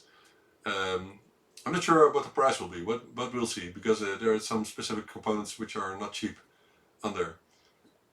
Yeah, that's exactly what's happening. So people like you, Tom, are really working on new. I want to call it content or functions, features for the SpectraNet interface. So it will be interesting. Yeah, well, you will probably get a handcrafted version, Ernest. But all the interfaces I made so far were manually crafted. If you think they're made by an assembly line, you're mistaken. I made thousands of interfaces throughout the last years. So, NXTEL, I think I've heard about it, but I've not seen it yet. I think NXTEL. I think wasn't that the Viditel modern version of Viditel something, Peter? I have to look it up. Anyway. Okay, so far that was all for the unboxing for now. I think I just have to clean up, and I don't have time for that tomorrow. And the reason I say I don't have time for that, I forgot to say it, is that next week my kids have a school holiday, and we have some plans, doing some cool things. So I don't think I have too much time for production. So I really have to do the most tomorrow. And then maybe Monday I have some time left, and it will be busy. So I don't have time for much else at the moment. Oh, next Wi-Fi. Okay, yeah. I've seen that, yes. Oh, it's for the next only. Okay, teletext-based terminal for the next. Okay, could be cool, but I still don't know exactly how I feel about the ZX Spectrum Next. I don't think the community for that is that big at the moment, and it's such a different machine from the ZX Spectrum that I'm not sure. Just like the Sam Coupe, I'm not sure if people will have the feeling that it's a real ZX Spectrum. That's the problem. Uh, first, first of all, because the issues with the edge connector need to be sorted out. But the whole way of it booting, and at this moment the lack of proper documents like a manual or something will make it hard for many people to use it.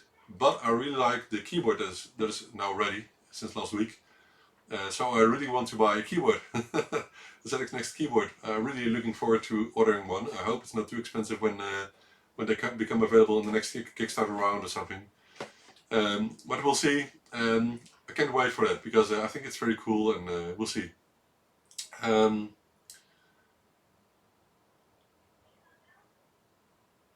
Well, there's no sign of it yet, Rich, but I think Jim already said that there will definitely be a second Kickstarter round. And maybe they're not sure what the future will bring, but I cannot believe that they will stop producing them after that. I will think that they will just make some batches with the molds and all the development time that has gone into that. So I guess they will become available, but it could take another year. It wouldn't surprise me, and that's no problem because people are busy enough, you know. Cool. Okay, enough about that. Let's get to the latest topic of tonight, which is maybe one of the coolest. Um, and I'm not talking about these toe specs here. No, I'm just talking about your setups. I really want to share them with you. Let me click on some links here because I opened them all. This will be cool. So let's start with the setup from Neil. Neil's in the chat as well. Let's open it up and see if this will work. I think I will. Yeah, this is good. How many photos do I have here? Let me check. Oh, whoa, plenty of photos here. Does this work? Yeah, I think it will. Okay, let me screen cap. Yes, this is how Neil's house looks like. He moved in there a couple of months ago. This is so cool, man. You got so much stuff there. Oh man, look at that.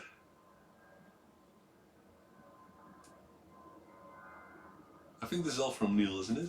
Yeah, I think it is. I'm looking on the timeline below. This is the ZX HD and on the left side, and the Chrome, I think it's called, the Chrome on the right side. The Paul Ferro developed that, which is cool. So it's a color interface for the ZX A1, which is very cool, of course.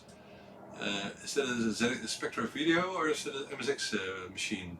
And I'm not looking at the Commodore. Okay, what do we have here? Oh, an Oric. Oric is cool. I like Orics.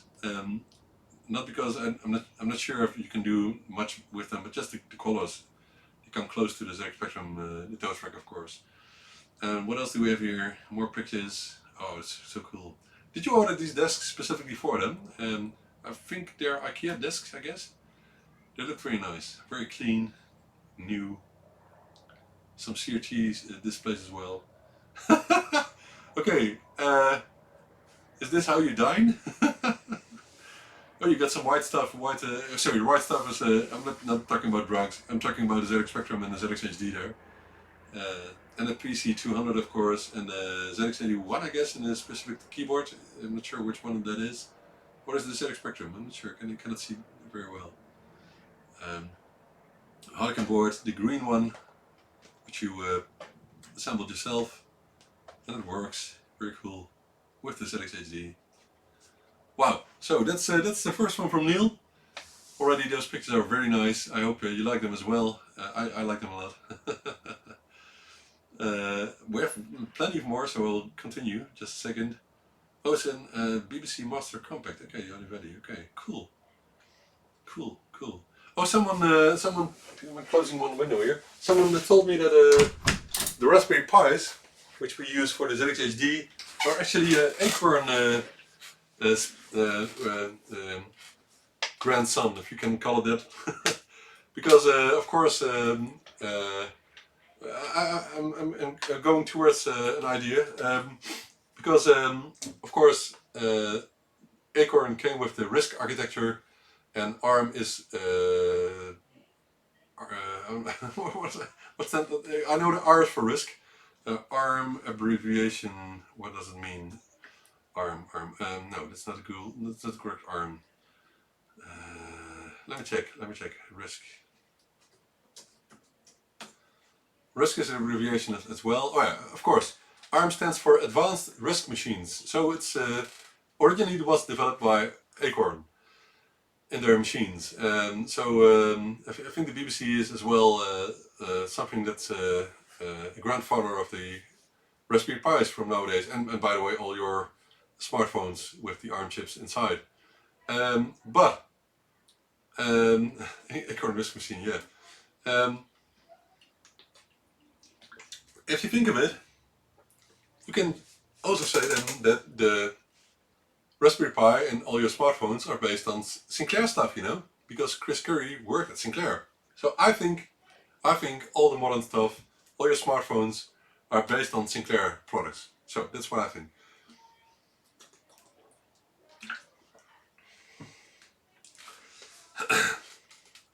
Chris Curry just took the best stuff to Acorn, and but it was Sinclair's idea. So that's just what I want to think of it. So all the good things, even Apple's, I think, because I think they use ARM chips as well, are just based on ZX Spectrums. Okay, that was the source of all the ideas from the past. Okay, let's get to the next one from Paul. And Paul has a YouTube page which is called Paul is the Best Free UK, and free is the number 3. So Paul is the Best Free UK. I had to mention that because he wanted to make me mention that, and he posted this picture here. Let me show you. And it's a stack of ZX Spectrums, except the bottom one, but it's good that the toast rack is on it, I think. And I was wondering what the box on the left side is, but it's the box that came with the +2, which contains I think the 5 tapes with software with the games. But it's cool. I've never had the original box with the tapes, I think.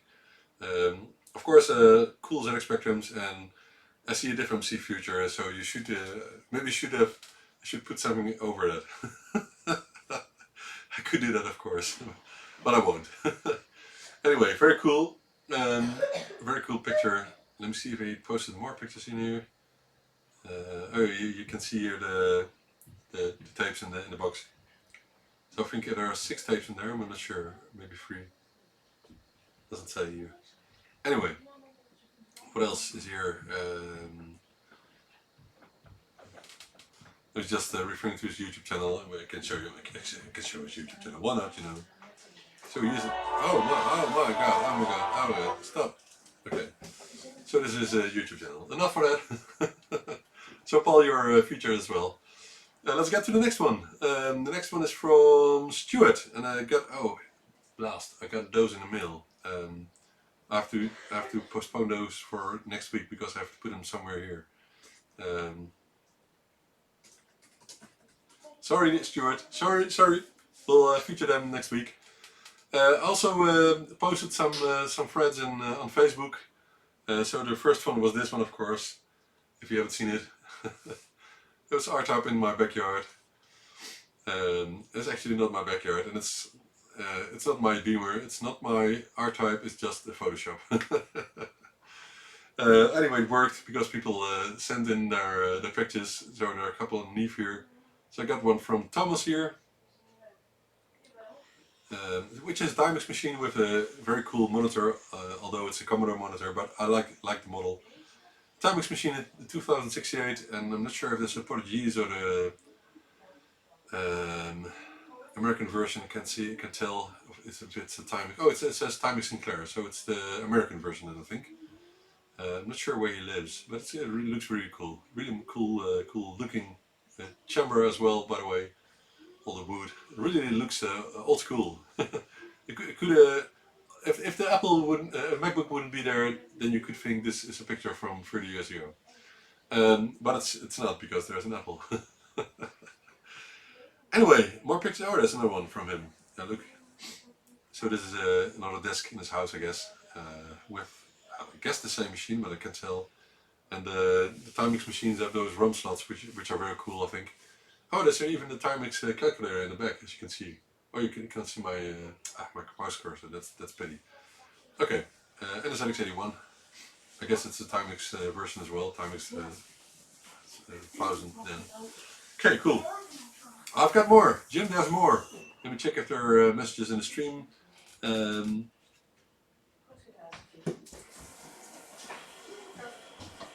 a bloke found his old toast rack in the loft and was going to bid it, and he didn't believe he could get over 100 on it for eBay. Yeah, well, on eBay you get 200 or 250 for a toast rack, and if you put some games in it and you show it's refurbished, you can get 300 for it. So they are selling very well at the moment. Have had a chance to play any of the fantastic games from the ZX Dev Mission and Action remakes? I haven't. Maybe other people have. Pretty much everyone in the US had a Commodore 1702. Okay, I didn't know. That's new for me. Unbeatable, yeah. But were they NTSC then? Because the ones in Europe are PAL standard, so I'm not sure if the.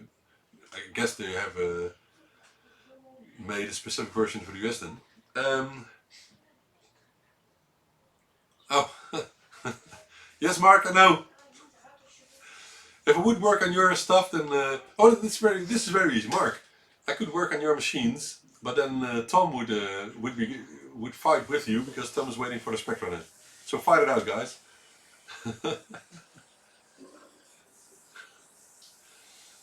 Well, Reg, don't be ashamed, man. Come on. you have the coolest machines, and well, I think even Thomas Browder doesn't have that many ZX Spectrums. I know he likes Opus Discovery and some other stuff, but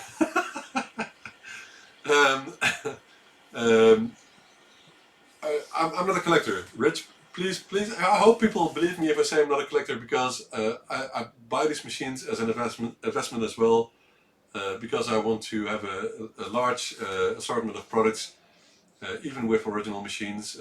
But I'm not sure if I will ever be able to put a refurbished toast rack on the web shop, because they will most probably be sold immediately, or maybe too cheap in a way that if you offer them on eBay, then most probably you can get more for them. But I don't want to. I want everyone to get an opportunity to buy. No, I'm not a hoarder. To buy a toast rack, and so that's why I try to think of decent prices. But it's not. That's not. That's not the way of thinking for a businessman, of course. So I'm in the middle, and that's a problem. Um, uh, I have a C5 in my barn, and I want to work in that as well. By the way, the guy where I picked up all the stuff yesterday, he has a Sodex rent company, so you can get to him and rent 10 or 15 or even more Sodex bikes from him, and do a trip with your friends or with some people for a couple of hours, and then and even his wife sometimes, when it's a group that rents the Sodex, uh, uh, goes along with the crowd to make sure no one has a problem with his Sodex, and if someone has, then she has some spare Sodexes in the back of the car, so it's great to hear. But when he was talking about it, when John was talking about it, I really had to think of my C5, which gives me the same feeling as nostalgic feeling as Sodex. I think would do. I've never driven the Sodex, by the way. I've driven Vespa Chows, Vespa C's, by the way. So the scooters, the old ones.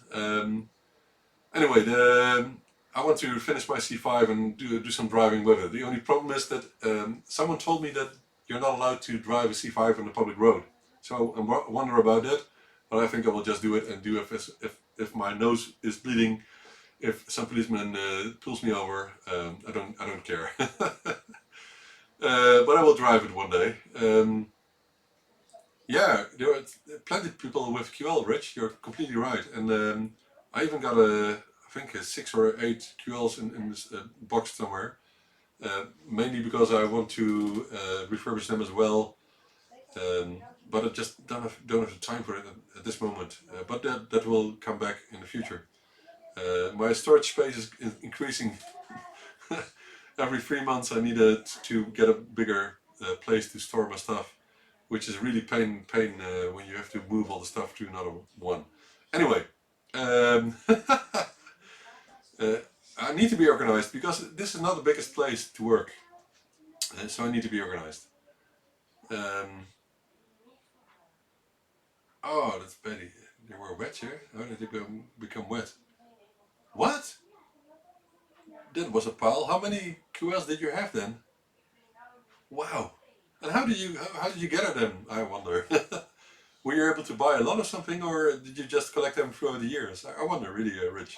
If you want to share it with us, please do, because people will be interested in reading that.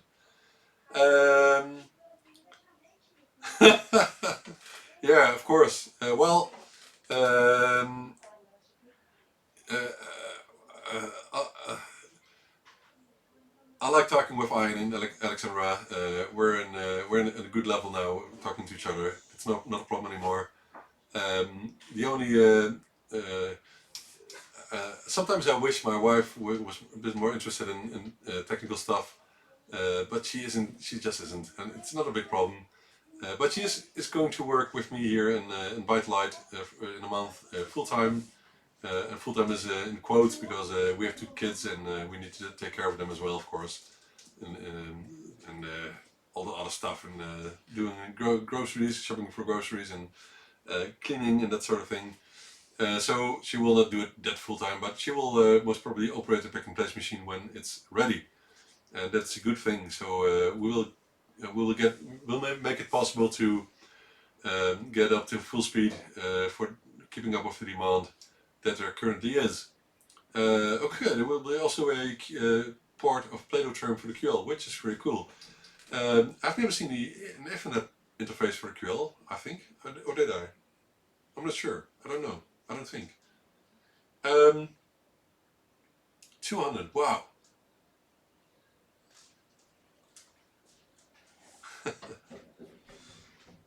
Yeah. Well, I've played some games on the QL for my uncle in the past. Not the one I sent a picture on Facebook uh, previously. Oh, the RS-232 port. Okay, cool. Um, but I think the QL is a cool machine, but it just didn't um, came to be a successful business machine. And because it was definitely not made for games, it wasn't something that ZX Spectrum users were interested in as a replacement for a ZX Spectrum or something. So fortunately we have the toast rack, or we do not have a toast rack, but we can still um, build our own Harlequin kits if we want to. So uh, if you didn't have the opportunity to buy a toast rack, then get a Harlequin kit. I'm just joking, guys. Really, the toast racks will become available, but I think if I would offer them right now and reserve one for, then they're all sold in a day or two or something. But I don't have the time for that, so not yet. Let's get back to the photos. I have more photos from desks, and I will ask for more in the future. Let's see. So Miro from the Czech Republic, I think, has this photo, and I think it's very cool because it shows his equipment where he works, and it shows some audio equipment here. So it looks as a good place. I just don't see a spectrum. Where's the spectrum? I don't know. Maybe another photo. Let me check. Is there another photo here? No, there's no. No, not yet. Oh, but I have a photo here that Rich will like. It's also from Miro.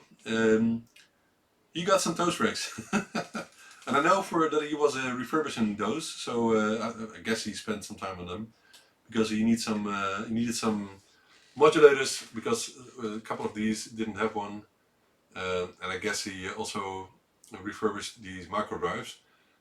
By the way, is there any way of getting the microdrive flat cables in the sockets on the board easily? Because it gave me so much pain when I tried to do that in the past. I tried a couple of times. Anyway, Sergi posted this photo with one of the coolest games ever, and there are some other nostalgic parts here, such as a Sony Walkman and a Sony Discman. Not a Discman, of course. Oh, come on, man! I forgot the name. What did MD stand for? MD Sony Sony was it mini disc? Oh, mini disc, of course. Oh, just mini disc. Sorry, my bad. So mini disc. I recently saw some mini disc equipment available at the local thrift store, but I just don't know what to do with it. But I like the stuff. I would like to have one. Okay, I have a photo here from Jazz, and I told him that people. Oh, you can see it on the screen here. But there could be some potential boos during the show because it's a Raspberry Pi.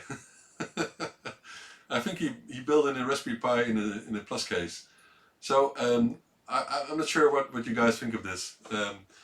It's not a real ZX Spectrum. We'll see if people will boo for this. Minidisc, yeah, sorry. Ah, okay, Rich, so you supplied many parts for him. Okay, cool.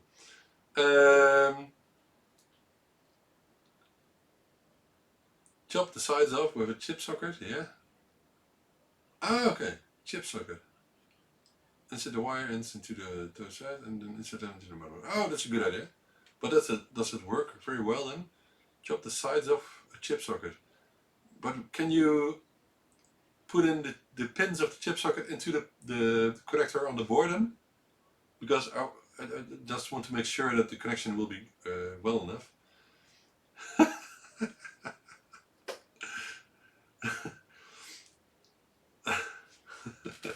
Yeah, but I'm still not hearing any boos. So I think he got away quite nicely with that. Okay, next picture. What do we have here? One from Mario. Oh, what's this? Let me check. Because there's too much on my screen at the moment. Oh, it's a video. Let me show you the video. I think he... Stop, not play now. Let me put... Oh, what is it doing? Stop. I said stop. Does this work? Oh, it does work, yeah. With sound. Let me see if this works. Oh, that's cool. This is a video we sent. I'm not sure if there's any sound. I don't think so. It's just a cool setup. It's a interface 1 with microdrive. This one has the transparent keyboard cover, the newest one on this keyboard. So I think I have to rewind it, or is it going around it again? And I like these videos. So guys, if you can make a simple video like this one, then please do, because this is so cool, man.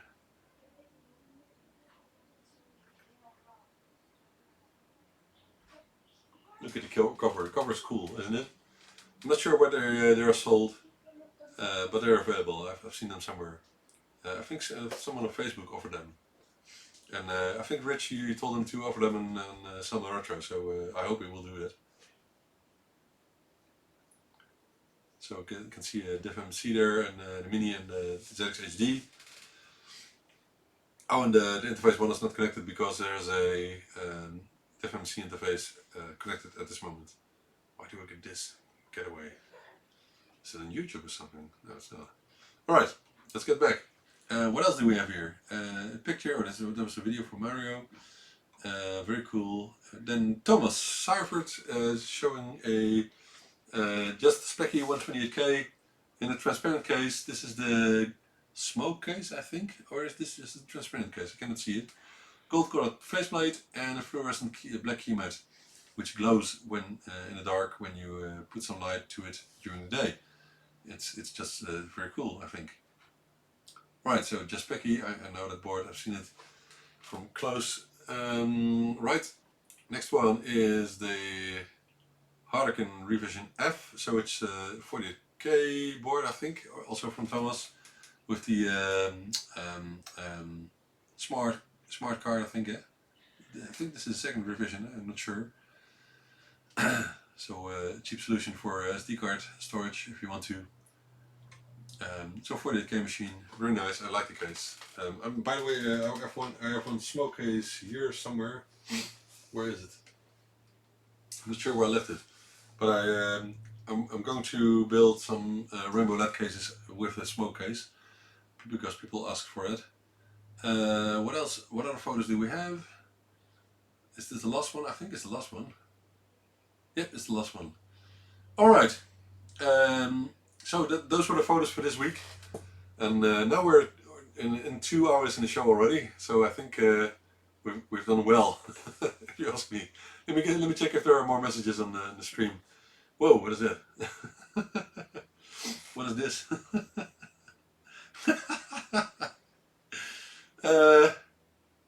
Baby shark? Well, why baby shark? Why are you calling baby shark here? I hate baby shark. I'm getting sick of baby shark. Anyway, it's my ringtone, by the way. And if you're not believing what I'm saying here, it's my ringtone. I can show you, but I'm not doing that right now. Baby shark is my ringtone. I hate that song. And my daughter wanted me to put baby shark on the phone. Anyway.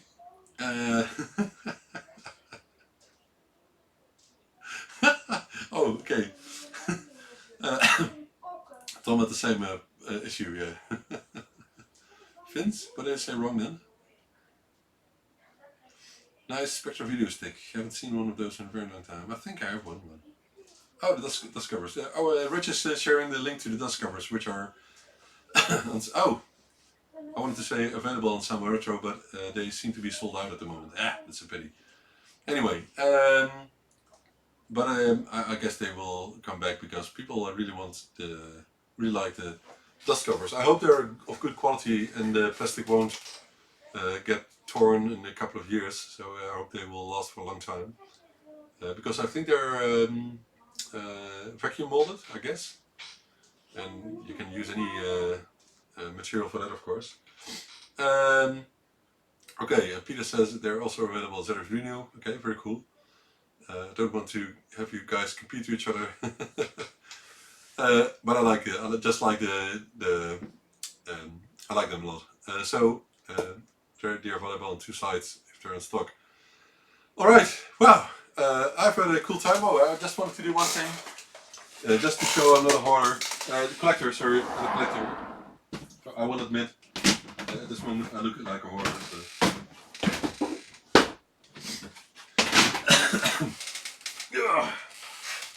So heavy.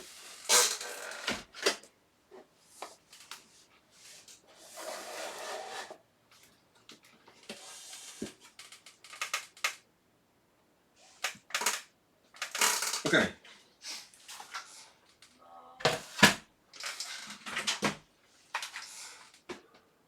These will become available in the future. I don't know why I have this button,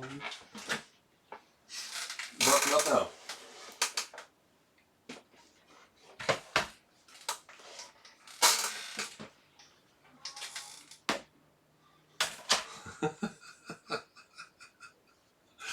Stop it, guys! Come on. So, these are all my toast racks. No, they're not. Sorry. Sorry. Sorry. Sorry. Sorry. Sorry. Sorry. Sorry. Sorry. Sorry. Sorry. Oops. There, my stack is almost falling. Sorry. Even got some from Geneva. It's a very cool thingy here. And I think I've got another one in the box there, or use another one, and some more. So I got a couple more. So sorry. I think I should put these away because people are getting really mad now. I think this is all at this moment. But as I said, I got a couple more spread throughout the attic here. That's the one from a customer there. And I think I've got some main boards here and there. I'm not sure. Well, as I told, I really want to get these ones ready and make them available to people. I actually promised a couple to people months ago. So some people will get one for a price that we spoke about some time ago. I will put them away because people are really getting angry now. Stop doing that. Anyway, I have membranes, Rich.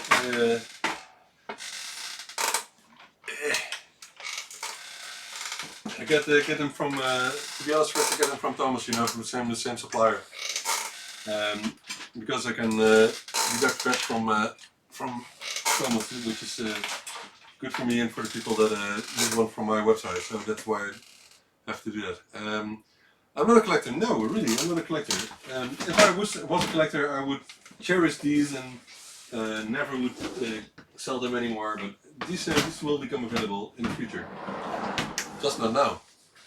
Anyway, enough for that. I think I will make the picture with the stack of toast racks the clickbait for the stream if people want to watch the stream later on. But if you want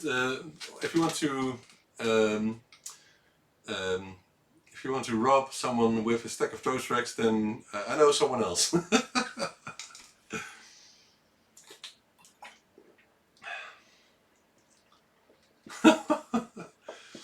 Well, yeah. Well, would people really be angry if I would make Commodore products? Because I might in the future. It's not my fault, because if Brexit is going and my sales will go down for 50% or something, then I may need to step over to European stuff like Commodore 64, MSX or something like that. Of course, MSX from Japan, but many people have MSX or Ataris or something like that. Anyway.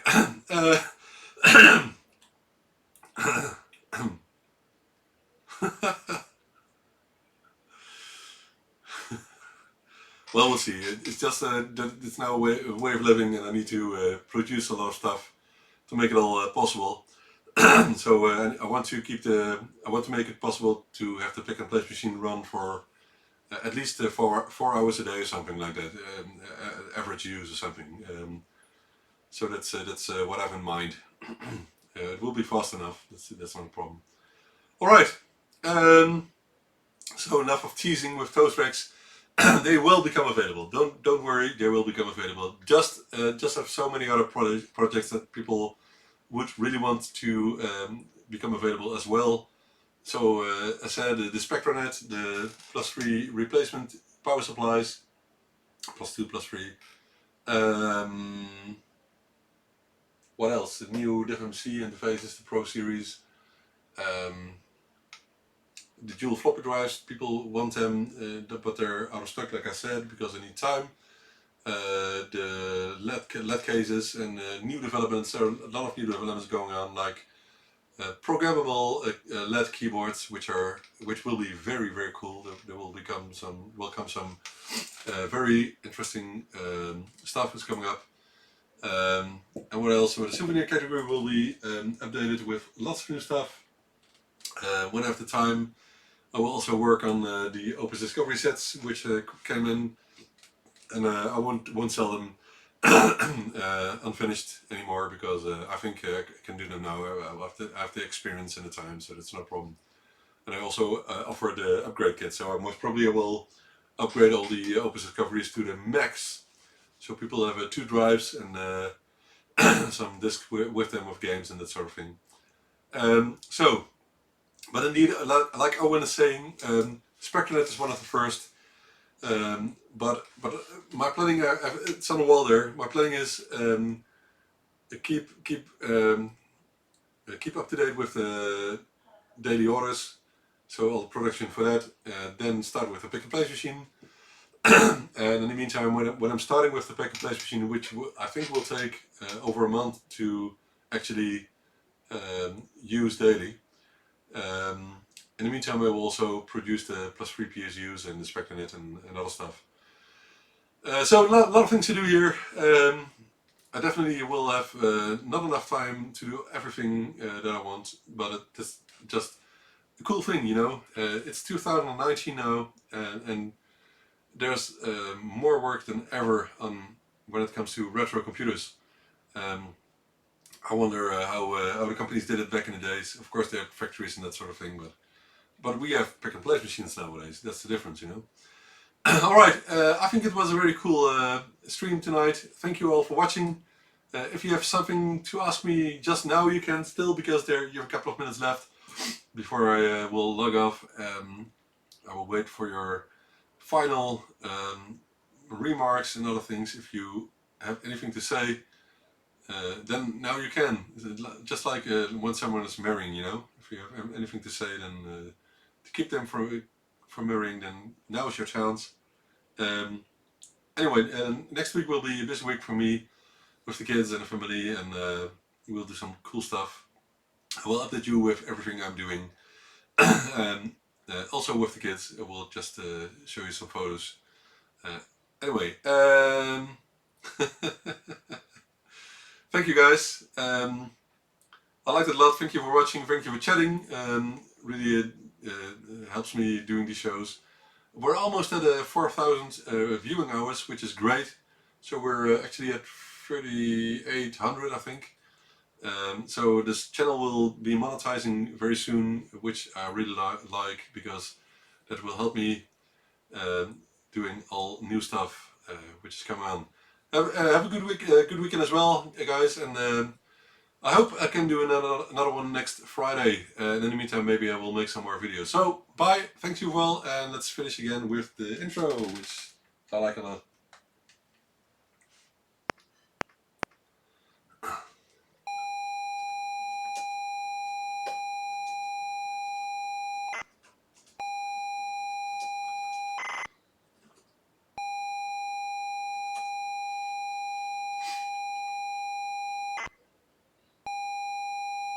And subscribe, subscribe, subscribe, subscribe,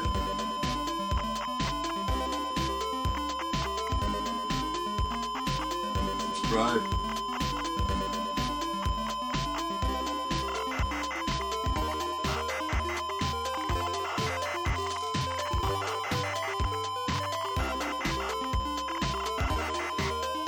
Bye-bye. Bye-bye.